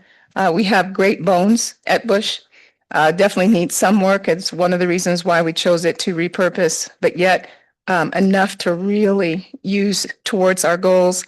And academic program development and partnering with ASU is what we're after as well, and other universities to that end. We'll have additional resources so we don't have a heavy impact on the M&O. We're looking for Project Lead the Way as well as New Schools Innovative Schools Grant that we've been able to utilize in Arizona schools before. Community engagement, as I shared, and then you'll see in front of you, I gave you a preliminary timeline of the school opening. It's a one-pager that's in front of your computer. So things we also want to pull out, which you'll hear me say on a number of occasions, that we'll have community voices. The blueprint is ongoing. So we'll have internal partners. Currently, there are standing meetings with the wellness director of academics, the outreach director, our early childhood director, our ESS staff, and we just listening to learn to make sure that we're not missing any aspects of creating an outstanding school experience. There are also surveys that had been generated with over 140 participants that provided feedback to the development of the new school, Bush Future Ready Academy. So the survey results came from family, staff, community to talk about their desired shifts, a better understanding of student surveys perspective, and a core learning experience developed. Next slide, please. Thank you. And you can go one more. Nope, go back. My bad, yes. As well as a better understanding of what the surveys meant. And then we've got school visits here internally. I know Board Member Pena had talked about that. And then we're also going to San Diego to see two of the top schools in the nation, and one being called Logan Memorial Education Campus, and then Del Mar Heights. There was the third school we were going to visit, but they've got some challenges and they've canceled those tours. But nevertheless, it's going to be a really good experience, and we look forward to bringing back that information to you all as we continue to design Bush Future Ready Academy. So some of the shifts include smaller classes from the survey, individualized support, personalized learning, stronger expectations, academic rigor. This came from the surveys, from kiddos, parents, family, community members. Prioritize hands-on, project-based PBL learning, mastery of skills, as well as broadening the definition of student success. Again, student perspective included voice, core learning, design based on science of learning, as you see already in our other schools with letters and such, the educational leaps that talks about attaining excellence, not being fearful and not looking for average performance. Those experiences are included, as I shared, with PBL, and also utilizing the assets here in South Phoenix. The theme, focus on innovation, sustainability, and using tech to design for the good. There's a tagline. After taking a hold of a lot of the feedback, what we learned is that we're looking for a future of change makers. Start here. So a lot of good work. I just want to commend the team that has been working internally as well as externally. You'll see the timeline in front of you. Next slide, please. For real this time. And some of the things just to highlight, phase one included identify core innovation drivers and grades served. Academic program design is a stage two, just kind of highlighting a little bit what you may see up there. I know it's small, forgive us. Including a school org chart, visits for inspiration, heavy on the marketing and promotion. Thank you, engagement team. We're being very mindful of the budget as well. Enrollment and school staffing, alignment and hiring. So we'll be incorporating individuals from our human resources and talent department as we start to embark on enrollment, as well as initial launch and monitoring. Having had a chance to be on the listening tour that was here down the street, it was amazing. It was quite fun to hear, just to engage with the community. There are a couple others that are scheduled to occur, as you'll see there on the timeline. And so this is just a glimpse of what to expect. We look forward to sharing more with you as time progresses. If you have any questions, otherwise, that's the end of my presentation. Madam President, thank you for that presentation. I do have a question about the visit to the schools. What are you hoping to gain with those visits? Yes. Thank you very much, Governing Board Member Dr. Butts. Our hope is we have selected those schools, one, because they're highly performing, two, because the demographics look a whole lot like Roosevelt, three, in education, if you don't take a few things, then you're not learning real well.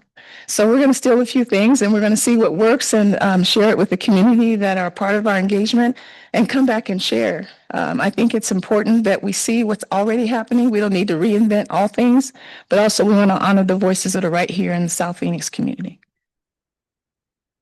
Thank you. With the visits to the schools, is there a goal in mind as far as like selecting one particular school, or are you just collecting information to bring it back and implement it? Thank you very much for the question. It is our hope to gather as much information as we can. We want to go in as a sponge, if I'm understanding your question correctly. So there's two schools that we're going to, including the schools that are in our local proximity. We're going to listen and learn and steal a little bit.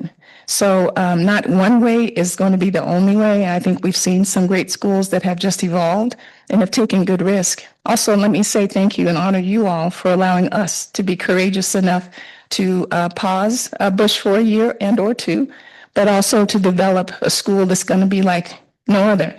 What that does not mean is that we are not looking to take away or steal from our wonderful campuses that already exist.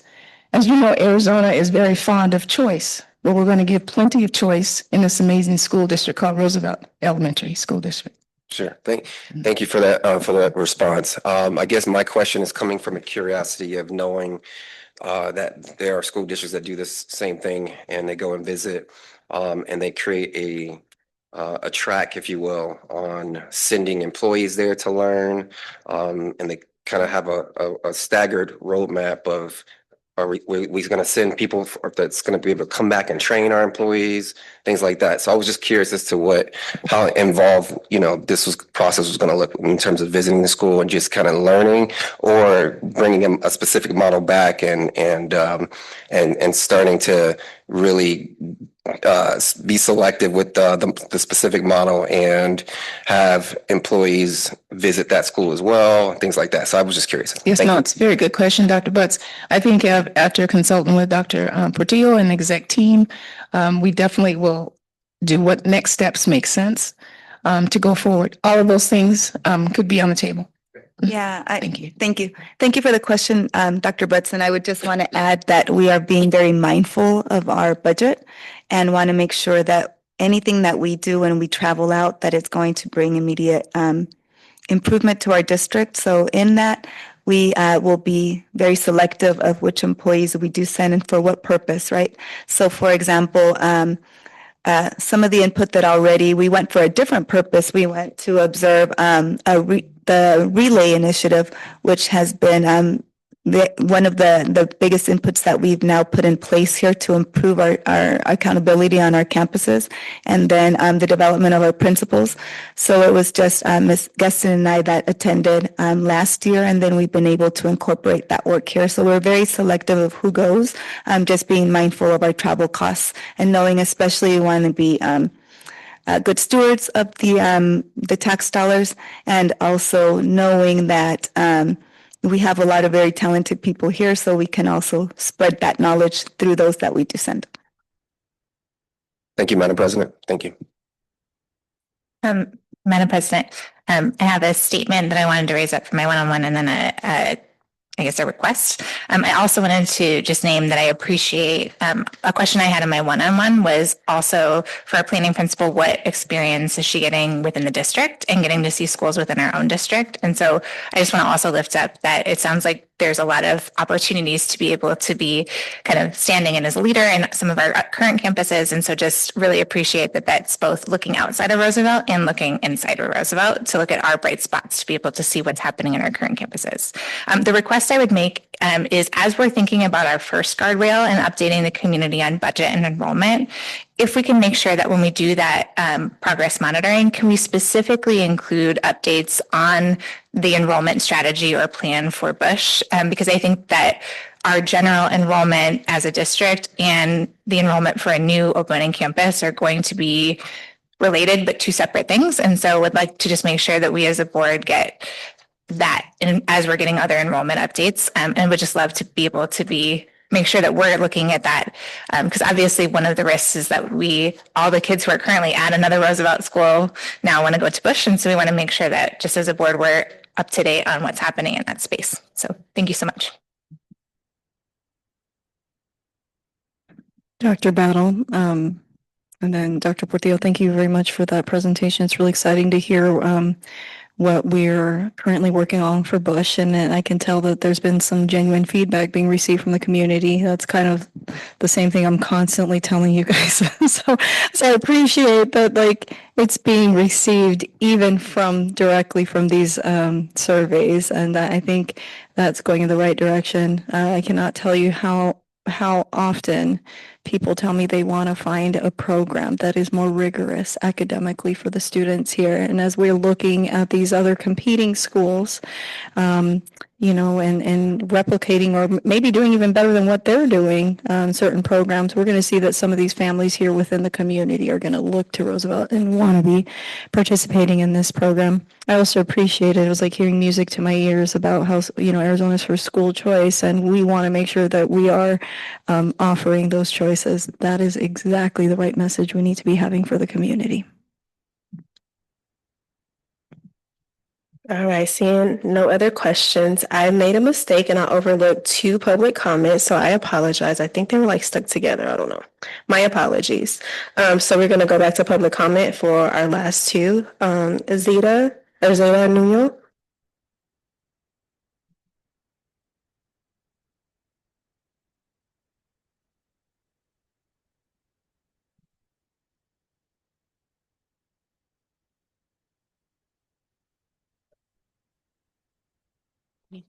¿Necesitan ayuda? Sí, por favor.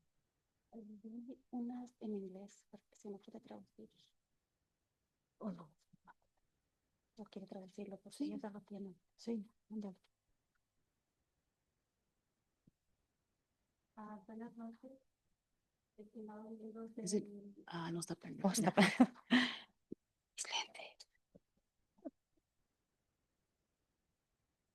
Buenas noches, estimados miembros de la Junta Educativa de Roosevelt. Good evening, members of the Board of the Roosevelt District.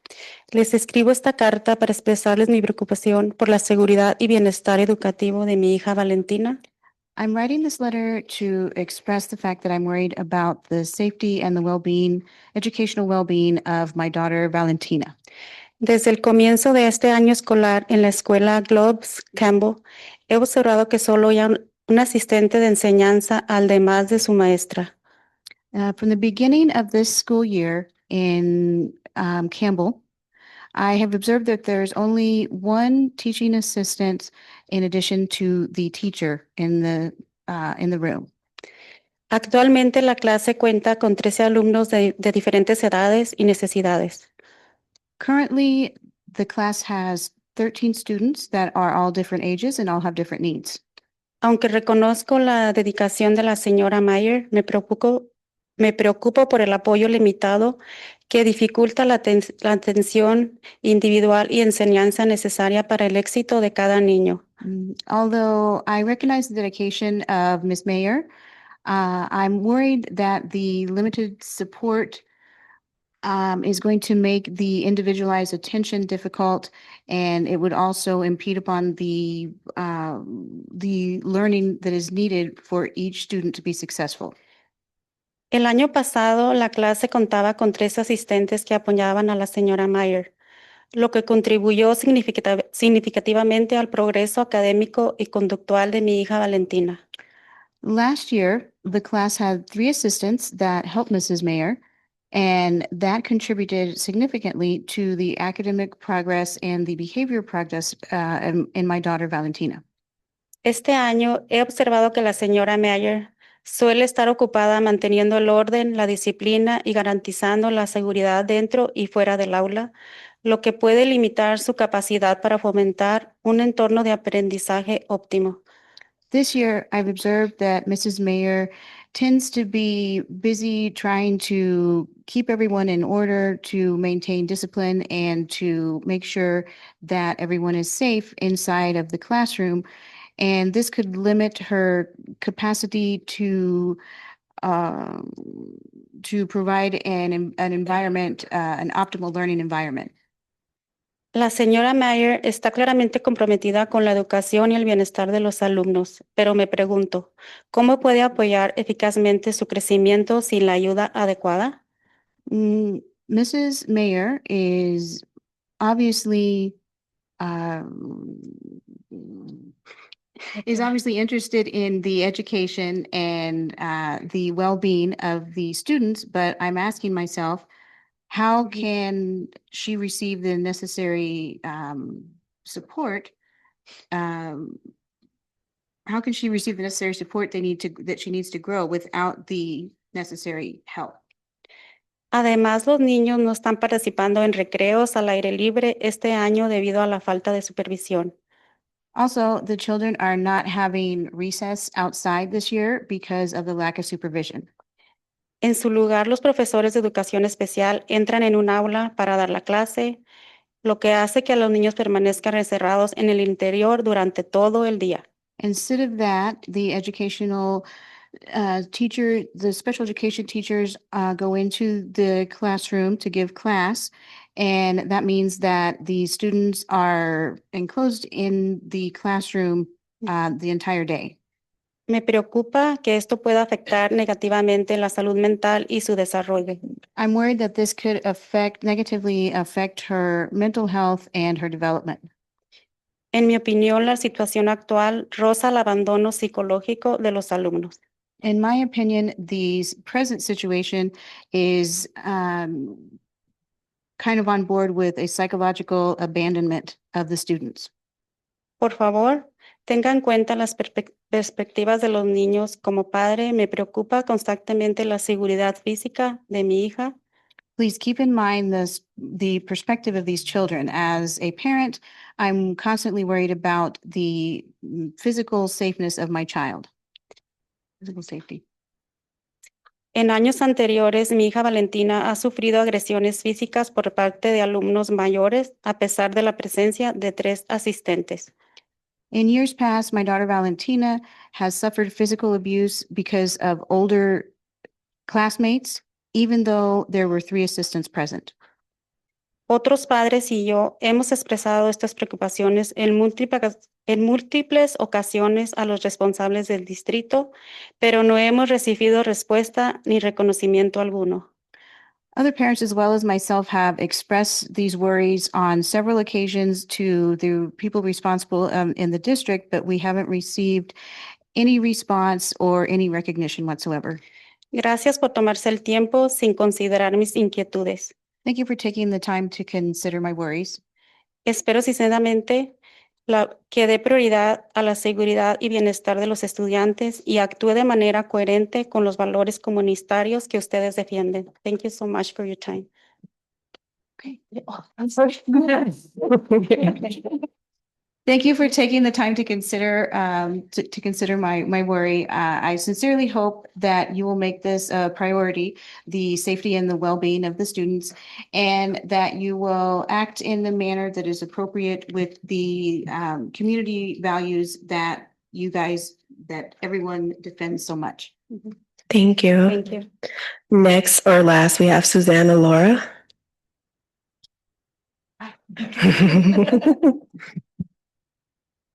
Buenas noches, Roosevelt y distrito, comunidad. Good evening to the Roosevelt District and the community. Lo mismo estoy yo aquí, somos 4 padres que venimos. I'm here for the same reason. We're 4 parents that came tonight, 4 mothers. Desde que comenzó la escuela escolar, hemos estado viniendo pidiendo ayuda para la escuela. Since the school started, we've been coming to ask more help for the school. Más en la clase de Miss Mayer. Especially in Miss Mayer's class. Anthony, él es mi bebé especial, se llama Anthony. My son's name is Anthony, a special needs child. El otro año, él tiene un año con ella. He's been with her for a year at school. Él ha superado mucho, es muy sociable. He's really progressed a lot. He's very social. Y sí nos preocupa que como la maestra no tiene ayuda. We're worried that since the teacher doesn't have help, se nos vayan a ir atrasando. That they're going to take a step back. Muchos dicen, ellos no aprenden, ellos no saben. A lot of people say they can't learn, they don't know. No podemos invertir en ellos porque ellos no van a avanzar. We can't invest a lot of time or anything in them because they're not going to advance, but they do. Porque allí está Anthony. Because there's Anthony.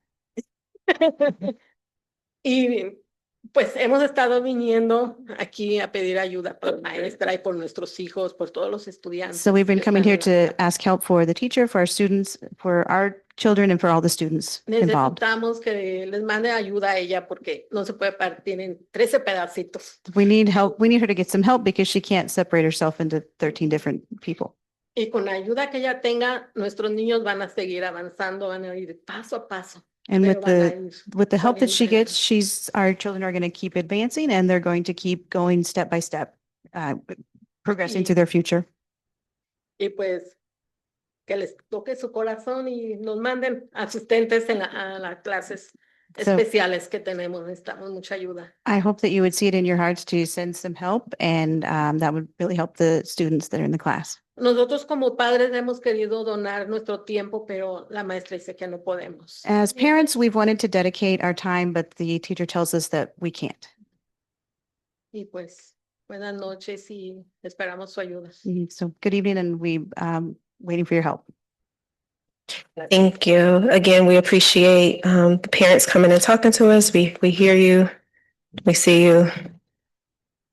Next item on the agenda is item 4.05, performance-based compensation. And now I'll pass it to Dr. Portillo.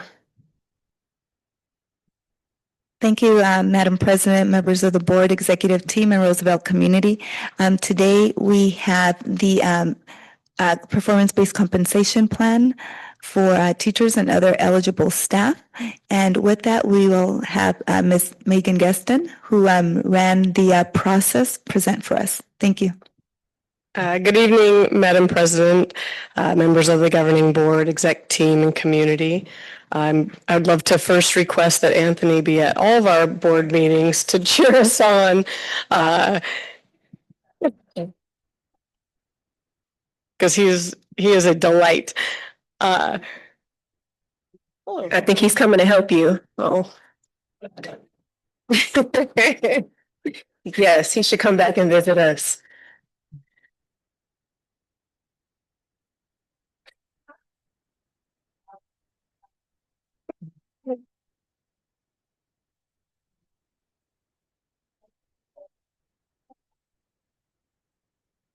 Thank you, Anthony.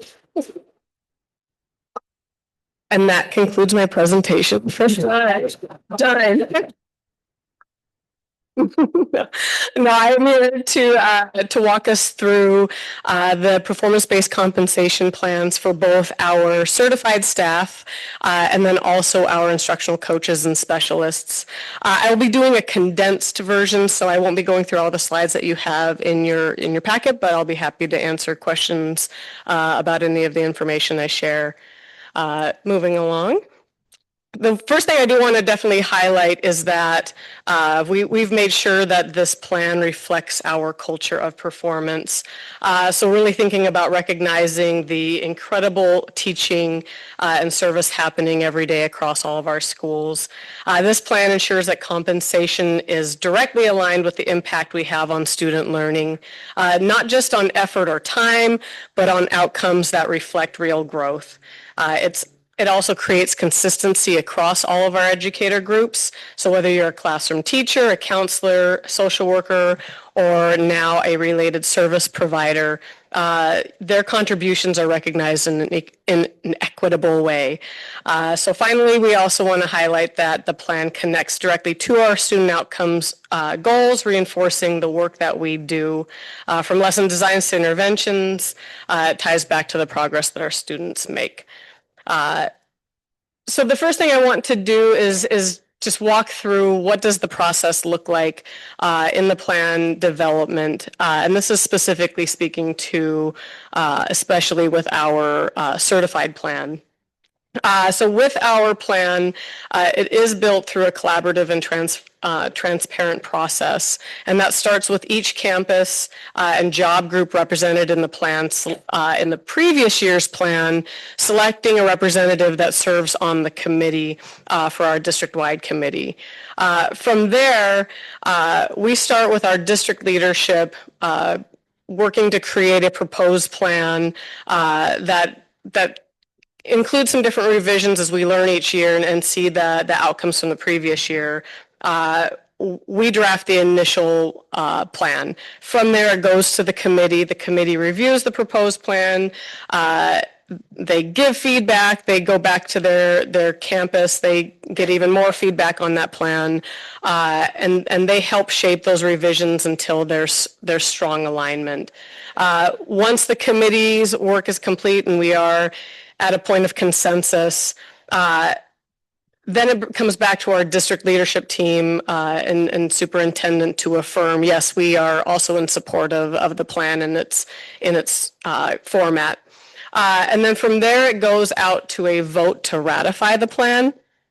In statute, so while our plan now includes other job groups aside from teachers, statute specifies that only teachers can vote on the plan. And so in the statute, it requires that 70% of eligible teachers vote yes in order to move it forward. Again, although other groups, social workers, counselors, and now related service providers are included in the plan, according to statute, it still goes back to the teachers for that vote. And then once it has been ratified, it comes to you for approval, and then we move into the official implementation. So a quick glimpse at what the voting results were. And again, this is for the certified plan for teachers, counselors, social workers. This year we had 361 teachers eligible to vote. Really the only teachers that are not eligible to vote are teachers who are not Roosevelt employees. So if they are a long-term sub, if they're coming from if they're a contracted employee through an agency, those are the only groups that aren't eligible to vote because they're also not eligible for the compensation. So this year we had 361 teachers eligible to vote. We had 321 teachers who actually did vote, and that resulted in 254 in favor and 66 opposed. So you can see the overall breakdown. So we were able to hit that 70% to ratify the vote. So then let's look a little bit closer into the certified plan. This one comes from Prop 301, the Classroom Site Fund.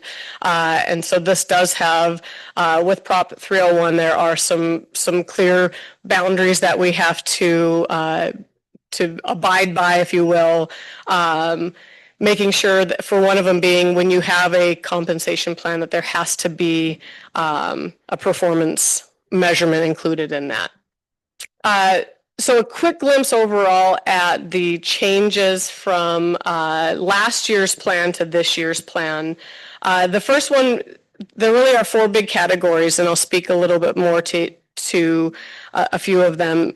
Last year, the maximum payout was $3,500. This year, we have increased that to $4,000. That is one of the highest payout amounts especially in this area in the footprint of Phoenix Union school districts. In terms of eligibility, last year it was teachers, social workers, and counselors that were included. This year we are adding in related service providers. That would be your speech language pathologists, occupational therapists, and physical therapists. And then there's a bunch of physical therapist assistants, all of those groups. One of the biggest shifts that we made is within the performance classification category. Last year, 70% of that category went toward, we called it instructional practice, which was a teacher's evaluation, and 30% was focused on student growth. We have shifted that now to 40% goes toward their evaluation, their instructional practice, and 60% is student growth.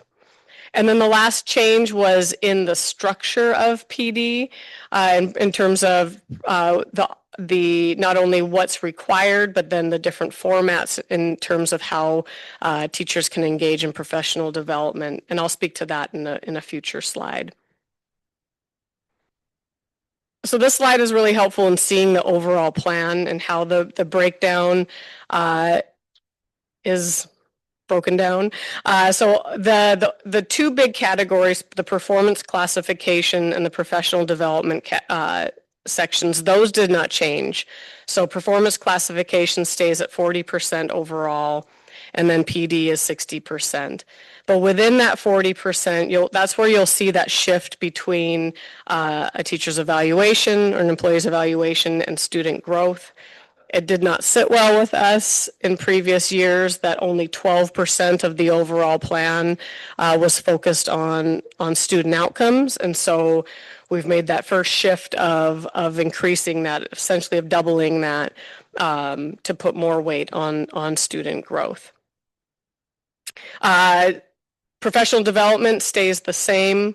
And so you can see again down at the bottom of that screen where there's the breakdown in terms of the max amount that they could get for each of those categories. Moving along. To speak a little bit more about the changes for professional development. So we kept the maximum hours at 20 total hours.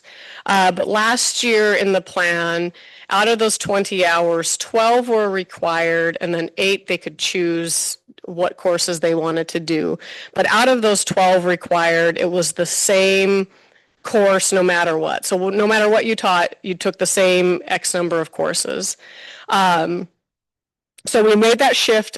We moved it down to 8 required, which we're calling core, because even though they are required courses, it's actually, you've got options within that required category depending upon your teaching assignment. And then 12 electives, but we still are emphasizing you should be choosing courses that align with your role, but we want teachers to have flexibility in what they choose.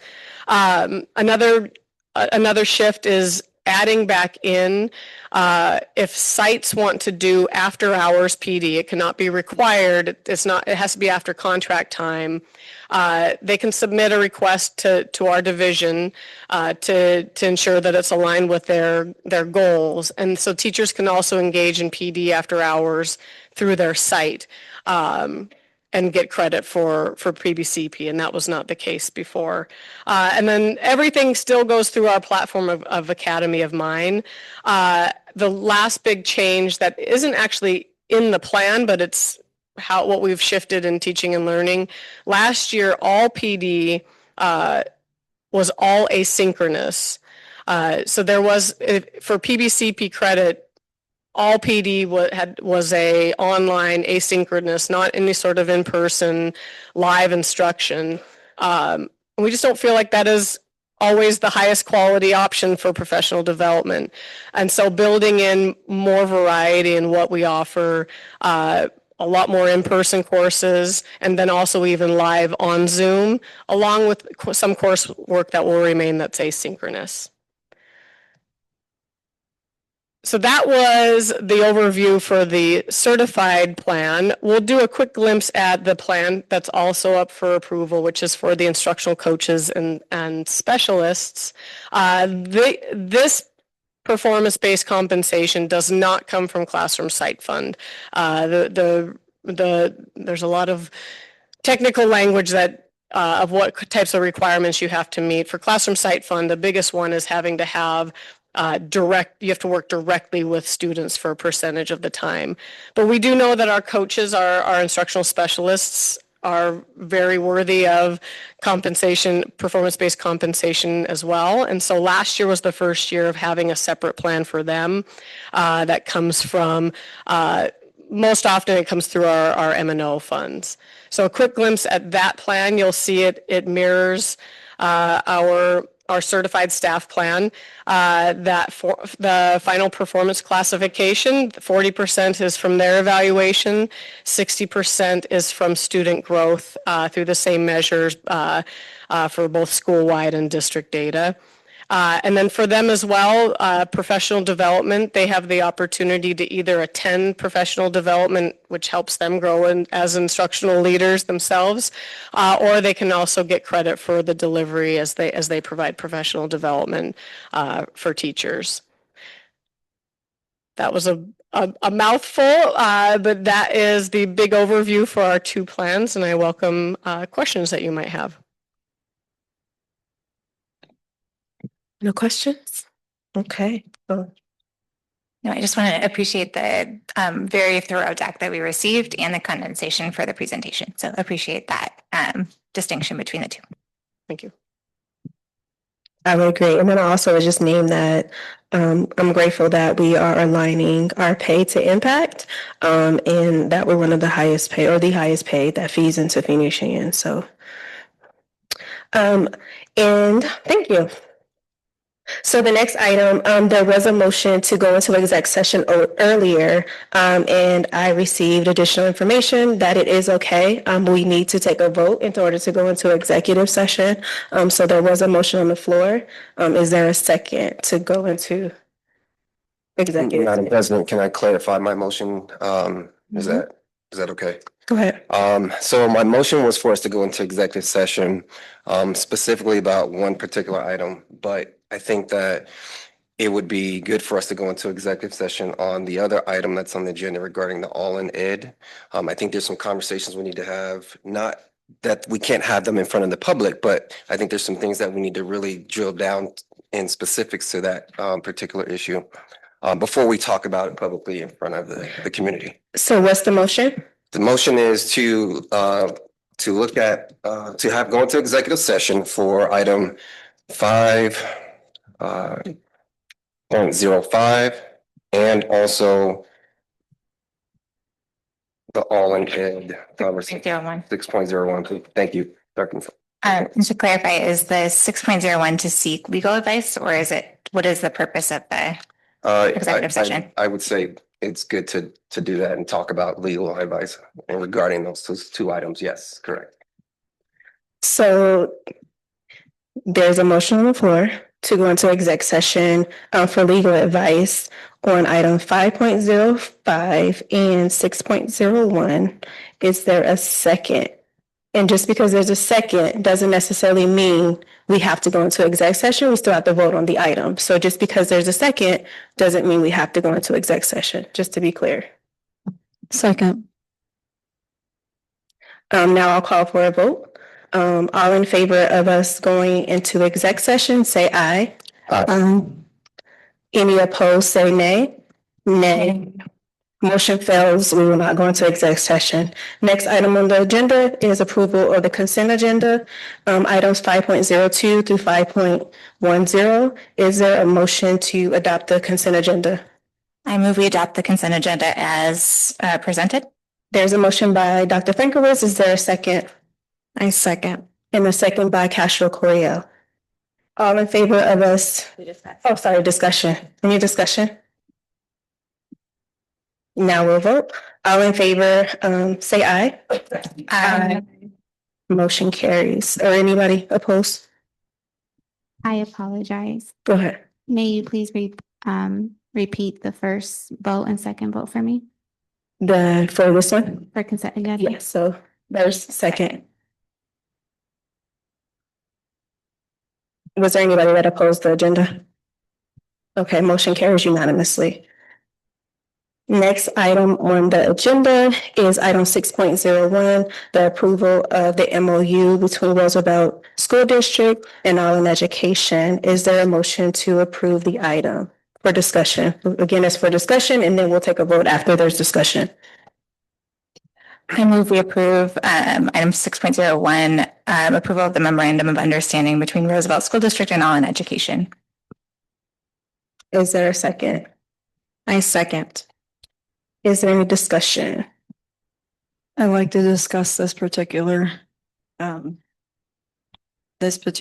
on the agenda. I appreciate the parents that came and spoke, those that are involved with All in Ed.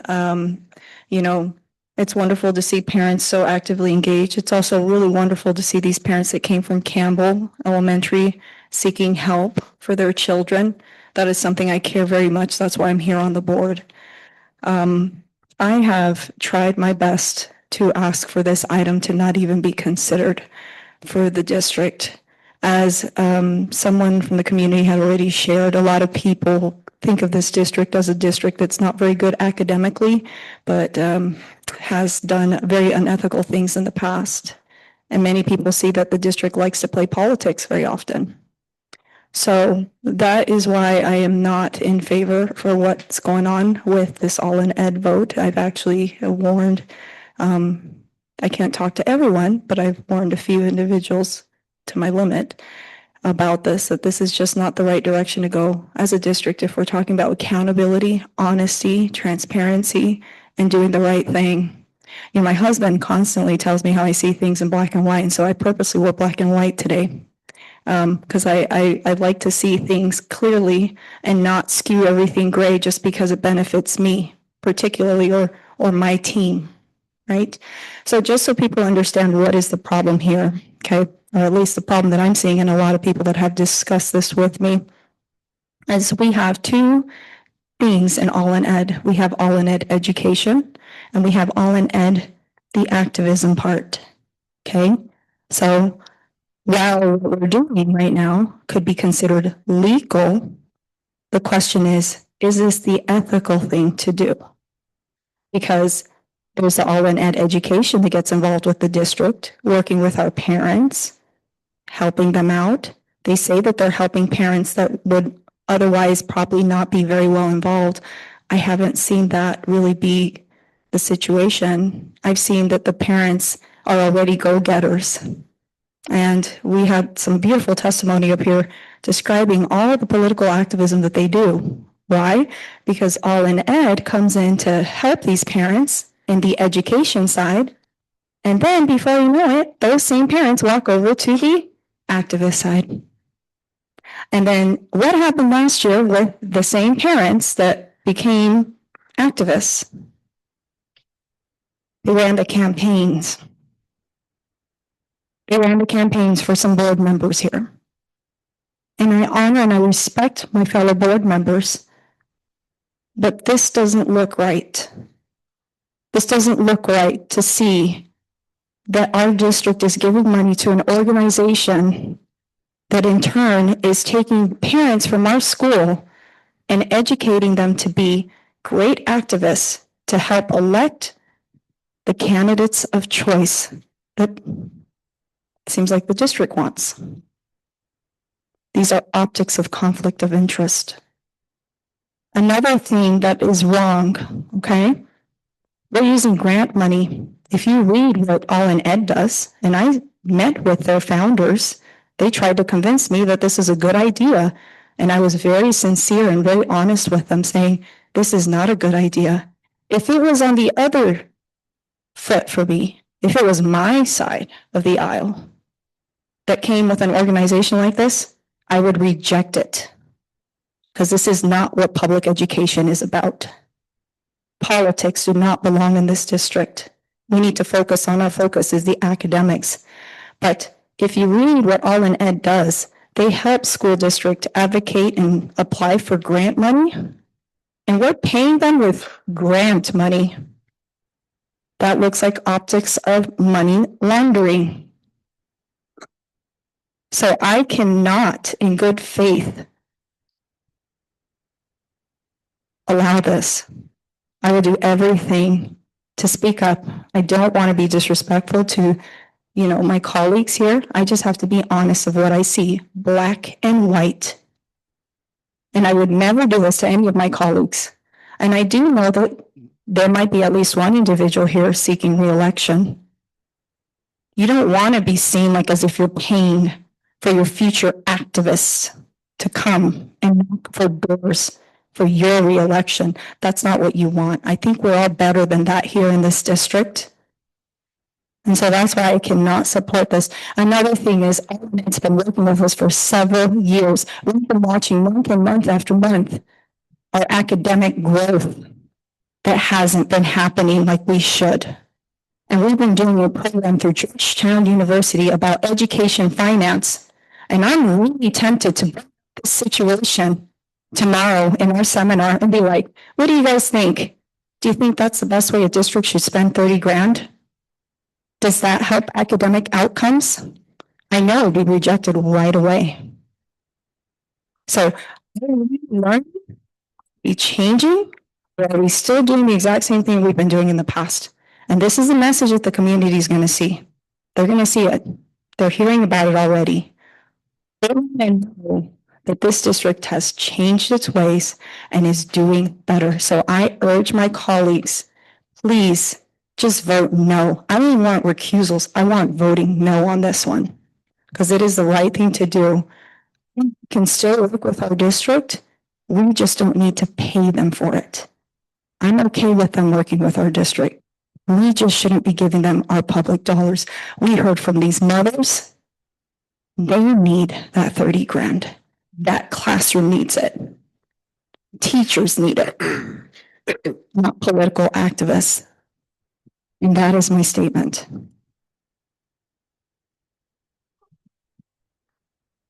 Madam President, first of all, thank you, Ms. Pena, for bringing your perspective. And I think just for your transparency and your forthrightness, I just appreciate that about you personally and appreciate that about you as a board member.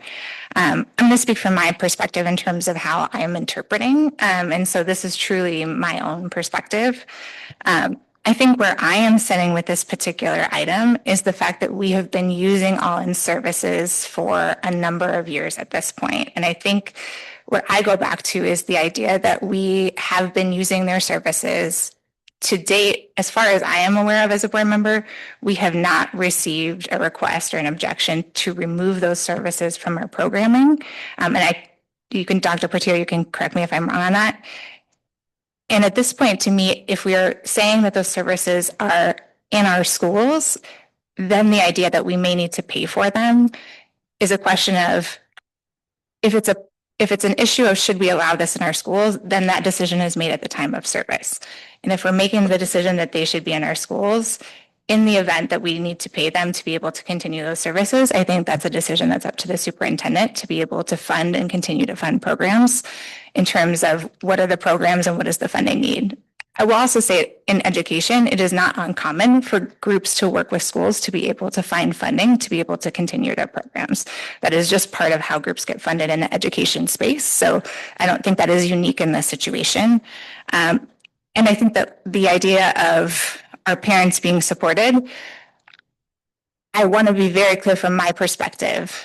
With the education movement in the district, our parents are a key component of that, and any program supporting our parents is a key component of that. But we also cannot put the movement of our data onto our parents. And so just because our data hasn't moved yet, that is evidence that we as a board, we as an executive team, we as a district have work to do. I think the fact that that has not yet resulted in significant gains in the classroom is not necessarily evidence that it is not a worthwhile and supportive of our strategies. One of the things that I go back to is the amount of parent communication and the amount of parent involvement that we had as part of our community 2A engagement in the initial goal founding. And a lot of those parents were parents who had initially gone through some of those parent academies and were comfortable coming into the boardroom, were comfortable coming into some of those conversations. So for me, I'm sitting at, if we are saying that this is a service that we're willing to allow in our schools, and I think Ms. Pena, that is what I heard you say, then for us to be able to pay for it, we are paying for a service that is being provided into our schools. We are paying for a service that has already been in our schools. So that's where I'm sitting as we come into this conversation. Madam President, I also want to clarify, when looking at this item, I am solely looking at all in education. If you could show the campaign, nowhere in this campaign flyer is there all in education. This is all in ed action. This is a 50C4. This item right here is specifically for all in education, which is a 50C3, which is a nonprofit. It is nonpartisan. And just like we walk into this boardroom every single day and we leave our own personal beliefs behind and we come here gathered for student outcome focused governance, that is the same thing that I'm willing to do when it comes to making decisions on not on just 6.01, but on every single item on this agenda. And I'm so happy that I was able to hear from Anthony's mom because she spoke about how there's a lot of parents that want to volunteer. However, that whenever they do ask to volunteer, they cannot. I believe that All in Education, specifically the Parent Educator Academy, is a great pathway to empower our parents that want to serve and want to do something and support and continue that momentum when it comes to student focused governance. In addition to that, All in Education has also encouraged our parents to get certificates in paraprofessionals, which if you remember, that is something that we were outsourcing and that was costing our district a lot of money. So if there is an issue with investing in our parents and giving them the tools to be prepared and to get certified as paraprofessionals, and once again, one of our guardrails is to grow from within, I don't see a problem with that whatsoever. We are solely voting once again on 6.0, the memorandum for All in Education. We are not voting for All in Ed action. Respectfully, board member. Hold on one second. We're going to give Dr. Buzz an opportunity to speak. Everybody gets to speak once, and then we can come back and have a discussion. Sure. Thank you, Madam President. So I have three particular items I would like to address. And item number one is I attempted for us to go into executive session for morale purposes, for the sake of board unity. And I totally understand your position, but you are calling out two of your fellow board members who may have an issue with this, but without giving us an opportunity to hear from us. I think that I find it an attack on my particular professionalism and reputation and ethics in terms of political strategy and ethics in terms of what we do as not only candidates but as elected officials. And so I do want to move to my second point, and that is this: a recusal versus a no vote. I believe that a recusal is appropriate in this manner for a few reasons, and I believe that it is different than a no vote. I know that you're asking for a no vote, but I feel like a no vote would also be on the other side of that scale of yes or no. And so I think that a recusal here is very much appropriate. And here's why it's very much appropriate, because All in Education is a wonderful organization. They have a great impact in our district with our students, and I can see that. Okay, but the issue is branding and marketing. It is All in Education, and when you look at branding and marketing, it can be, and that's the reason why it's under the same umbrella, because you want people in the community to identify with the particular brand. Right. And so I think that here for me, and I'm speaking for me, I'm not speaking for my fellow board member, in terms of my reason for recusal, I do know that they were very actively involved, as you pointed out, in our campaigns as we were running for school board. Okay, there's nothing to hide about that. We actually have to submit finance reports as candidates and elected officials, and we also were very visible from a social media standpoint and perspective.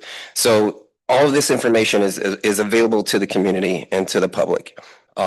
However, in my feelings of recusing my vote in this, I do believe that it does give the appearance of a conflict of interest. I don't exactly believe it is a conflict of interest, but I do believe it gives the appearance of a conflict of interest. And so that is why I would like to recuse my particular vote. Thank you.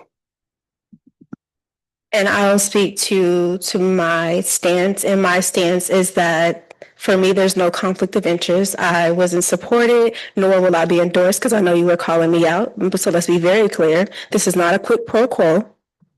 So I'm on the record saying that. And I believe in investing in our community. They've already spent almost $700,000 in work with our district. And so for us to say, here's $30,000 to continue the work that is so great, and that our parents are educated, they can come and advocate, they can find their voice, I feel that's nominal. And I am going to continue to invest in our community and in our parents. And so you can speak now. All right, first of all, to my fellow board members, I did talk to Dr. Hodge about this and Dr. Portillo about this, because, and just to be clear with everyone in the audience, open meeting laws make it impossible for us to discuss this without violating law. I did not want to get into trouble trying to reach out to my fellow board members about this concern. That is why I seconded to bring this to executive session. I'm sorry, Michael didn't go that way. I really wanted to reach out to you and Victoria particularly because I was like, I don't feel right about this. I don't think this is right. And I don't think you guys deserve to be painted that way. So I'm not saying that that's what you're doing. I'm saying that's what the visibility is. I hope that's clear. So that was not an attack on you. Same with you, Ashley. I was not saying that that's what you're doing. That's what I'm saying. That is what the visibility, what the optics will be. Right? People are going to see it that way. That's just a matter of fact. Okay? I've heard that from many community members. And that's why I was like, we shouldn't be bringing this up. We don't need to have this sort of optics. We've had these optics in the district. You know how many things I've heard about in the district? Oh yeah, the district, there's a board member that helped himself running for city council with money, right? They knew how to do it. Right. And so, I mean, that's the sort of reputation our district has. We don't need to continue having that same reputation that's happened. You know, another thing is, Victoria, yes, you brought up, yes, there is all in it education and there's all in action. That's what I was trying to explain. Right. There's two separate entities. Right. Let me give you another example. Turning Point USA, that's education. Turning Point Action. Would we allow Turning Point USA to come and work with our parents? Would we be fine with that? But Board Member Pena, I think in that situation, what I'm naming here and what my point was is we have already been engaging the services. So I think what we're talking about are two different questions. Would we engage the services and would we pay for the services we've already engaged? And so I'm not answering that question in that scenario, but I think that would we engage the services? That question has already been answered with All in Ed. We have engaged the services. We have continued to engage the services. So now we're at the point where we're saying, will we pay for the services that we have already engaged? So to me, that I think is actually just two different questions. So I say we should not be paying for those services. If they want to provide those services, and here's another thing, for anyone who knows about campaign funding, $30,000 isn't that much money. Why are they going to us for $30,000? There are plenty of donors that can give them $30,000. We need that $30,000 for children that are having teachers that are overwhelmed with the amount of students that are in need. We shouldn't be putting it into political activism.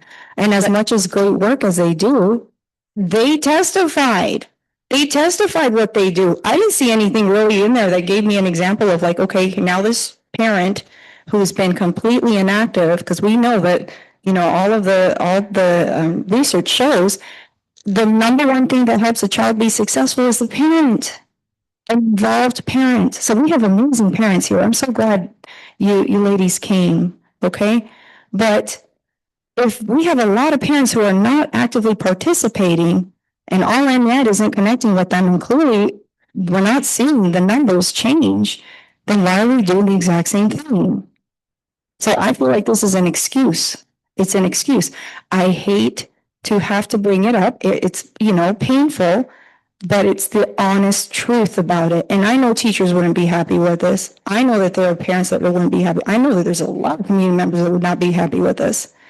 So we don't need this embarrassment. That's just what I'm saying. I think though we're also making the assumption that that money is available to Roosevelt for whatever we choose versus available for this particular instance. And so I think that oftentimes when grant money, and I'm truly saying in a general sense, when grant money is available, it is available with, I think as Mr. Finn named, in certain circumstances, with very certain circumstances involved. Ms. Gaston talked about using the class site fund with very specific expectations involved. And so I think it is potentially inaccurate to name that this $30,000 could be going somewhere else. There's a possibility that if this $30,000 is not going to on it, we're just not getting it. And so I think that question, I think, is one for the superintendent of, is this $30,000 that is coming from, is this $30,000 that would be reallocated elsewhere, or is this $30,000 that would be, is specific to this grant with All in Ed? The funding source that we would be utilizing is our parental involvement allocation in our Title I funds, which is specific for parental involvement.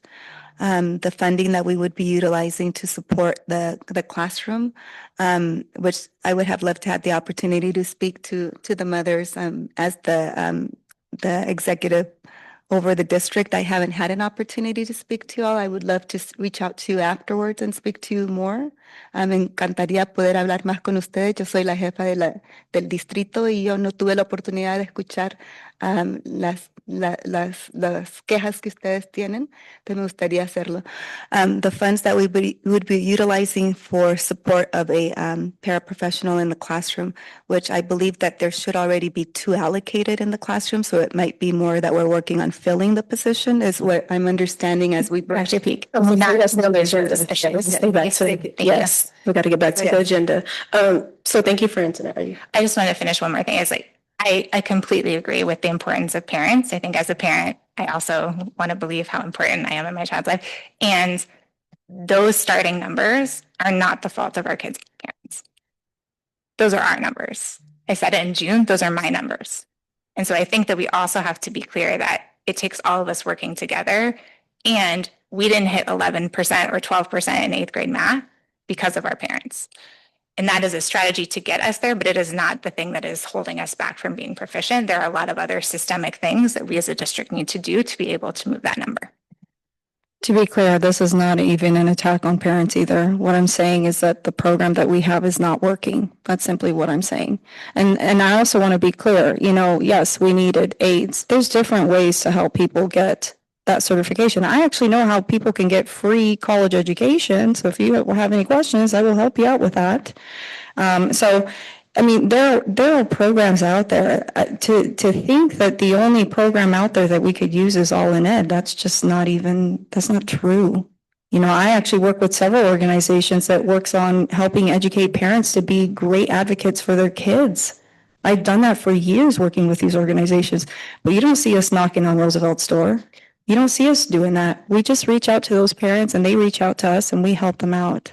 So that's just my point. I just don't feel that this passes the sniff test. I don't think this follows with student outcomes focused governance. I don't think this follows with the education program that we're doing in education finance through Georgetown University either. So that is my very strong opinion. I'm pretty sure there are others that would agree because I've heard it already from several people. So that is my point. That's why I say we should reject it. And I know that the community is going to hear about this and they're just be like, well, we're doing the same thing we've done before. So that is my plea to you. Madam President, I'd like to call the question. So in calling the question, that means it's to end the debate. And so I'll second calling the question and then we'll vote if we want to end debate and then go ahead and vote. So there's a motion and a second on the floor to end the debate and vote on the item. And so all in favor indicate by saying aye. Madam President, before we do that, can we just clarify, Dr. Butts, you're recusing yourself from this particular vote?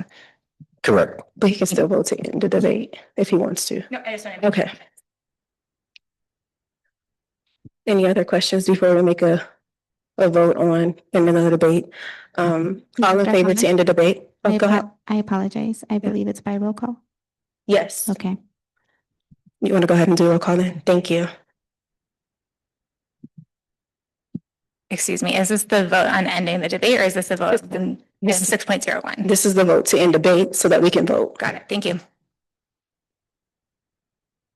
So yeah, so we're voting to end the debate. It still needs to be done by roll call because it has to pass by supermajority.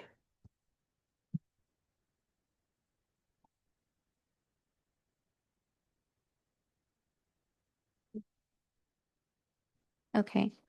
Roll call vote for item 6.01 to end the debate. Yes.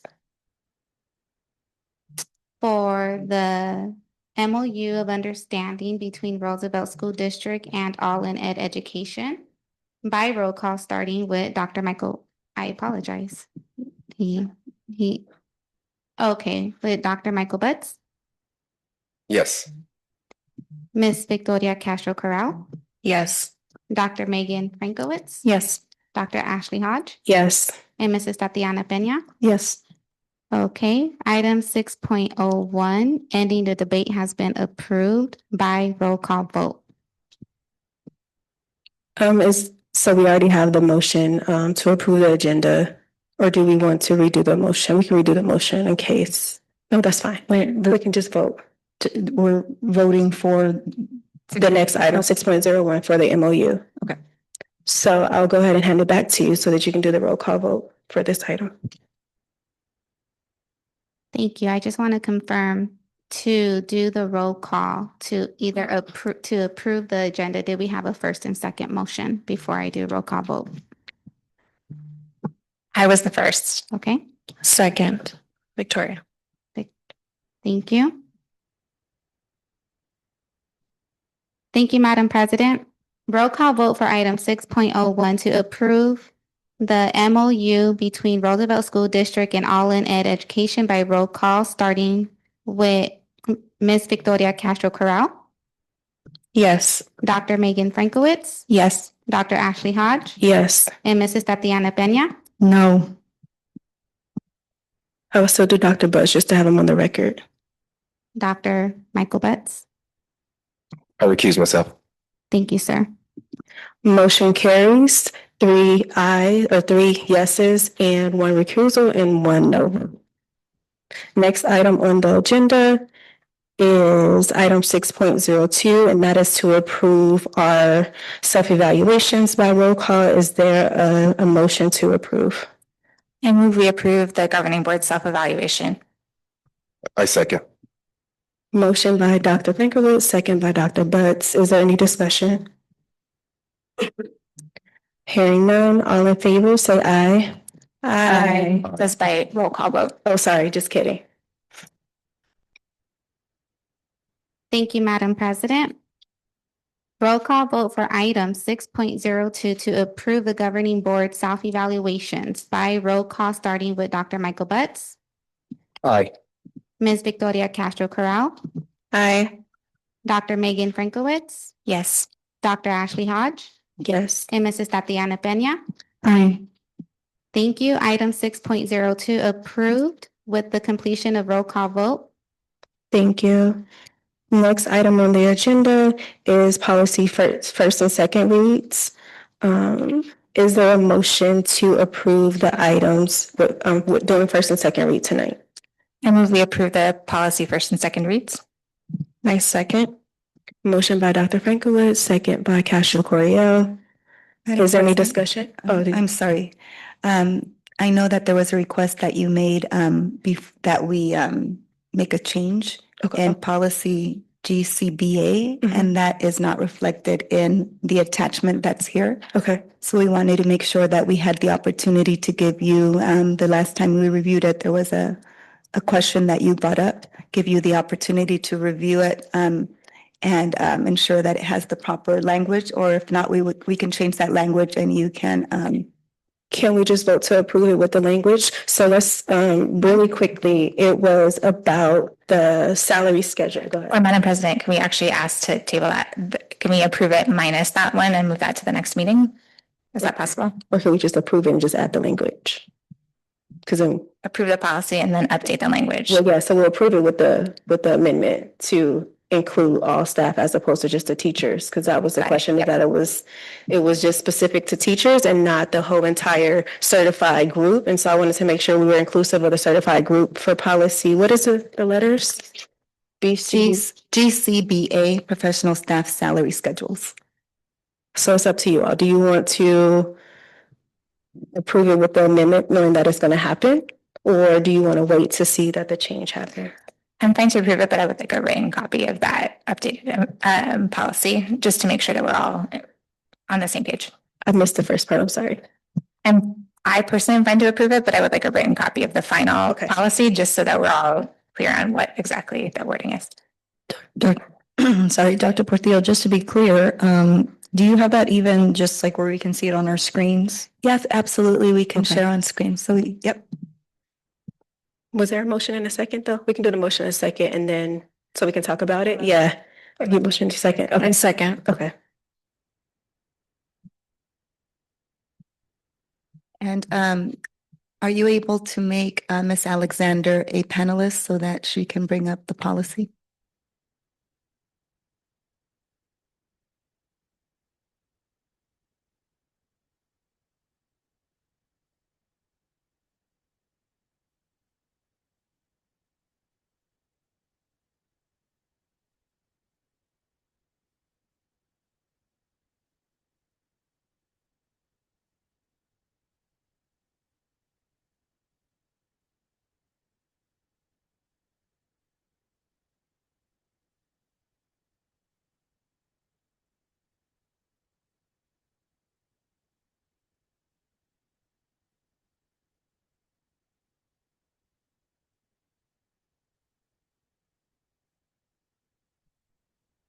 Can you just give us a quick little overview of it too, please? Thank you.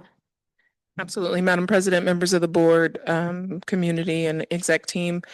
Tonight, we're looking at approving the first and second read for policy GCBA professional staff salary schedules. Specifically, the language will open up our ability to place individuals that come to our district appropriately, especially if we have a hard to fill position. It gives us the latitude to move them down the salary schedule.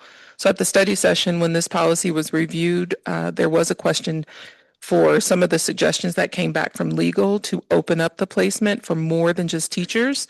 So what you see there that's shared on screen is, I'm making it a little larger, under the certificated personnel section, you see that we have taken away the section that says initial placement on salary schedule for new teachers entering the system. Our suggested language says employees who are required to hold an ADE certificate, which speaks to the idea of additional employee groups that the request was at the study session. And so as we continue through the policy, you'll see that we're just making very clear to anyone that reads our policy, if you are hired here and you are required to have a certificate, we are going to give you experience credit placement on our currently approved salary schedule, but also may be able to go down to a later category in that placement if we deem it's a hard to fill position. Would you like me to read each of the sections, or is that in general enough of what we're okay? That's enough for me. Is that enough for all other board members? And just to clarify that wording, down on the salary schedule means with increased benefits or increased salary. For example, yes, ma'am. Okay, just wanted to make sure that down meant. Thank you for asking me to clarify. Right. So typically our salary schedules, there are different ranges. Some of our salary schedules expand down to 17 years of experience placement. Yep. That may be that it's a hard to fill position. A person comes in with high level of skill and expertise, and typically we might place that person at a level 12. This policy will allow us to say, based on the current standard that's happening, are hard to fill, their experience, we're able to go further down than maybe the level 12. Got it. Thank you so much for clarifying. Mm-hmm. So are we okay with approving it now with the recommendations that were made, with the expectation that we will get the final copy of the approved policy? Madam President, I'm okay with voting now. Yeah. Okay, so we're going to amend the motion to include the updated language, to include all certified staff in the policy. And so since I amended the motion, is there a second? It's a new motion. It's a new motion. Second. Thank you. So I motioned and Ms. Pena second. All in favor indicate by saying aye. Aye. Motion carries. Next item on the agenda is the approval of the progress monitoring for the superintendent guardrail number 3. Is there a motion to approve? So moved. Motion by Ms. Victoria Castro-Correal. A second. Second by Madam Vice President. Is there any discussion? No discussion, Madam President, but I just want to name that I think, as we continue to go through this process, we just continue to increase the quality of what we're receiving, and just a huge thank you to all of the people who were involved in that report. I can't even imagine how much work went into disaggregating that data, and I think I walked away with a lot of new information. So just a huge thank you to the team who put that together. Just really deeply appreciate the work. Yeah, I would echo the sentiments, and I'll also say that I'm excited to see the deeper dive. I know that we had a conversation about doing a deeper dive into why certain schools are doing X and why certain schools are doing Y. So I'm super excited to see the deeper dive in months to come, because I know it's going to take a lot of time to analyze the data. So with that being said, all in favor? Dr. Hodge? Oh, sorry. I apologize. Oh, it is roll Item call. 6.04 is roll call. Sorry. I'm going to turn my mic off now. Okay, thank you, Madam President. Roll call vote for item 6.4 to approve progress monitoring for superintendent guardrail number 3 by roll call, starting with Dr. Michael Butts. Aye. Ms. Victoria Castro-Corral. Aye. Dr. Megan Frankowitz. Aye. Dr. Ashley Hodge. Aye. And Mrs. Tatiana Peña. Aye. Thank you. Item 6.04 approved with the completion of roll call vote. Thank you so much. We don't have any information in discussion or executive session. Having concluded our business this evening, is there a motion to adjourn? So moved. Is there a second? Second. All in favor indicate by saying aye. Motion adjourned.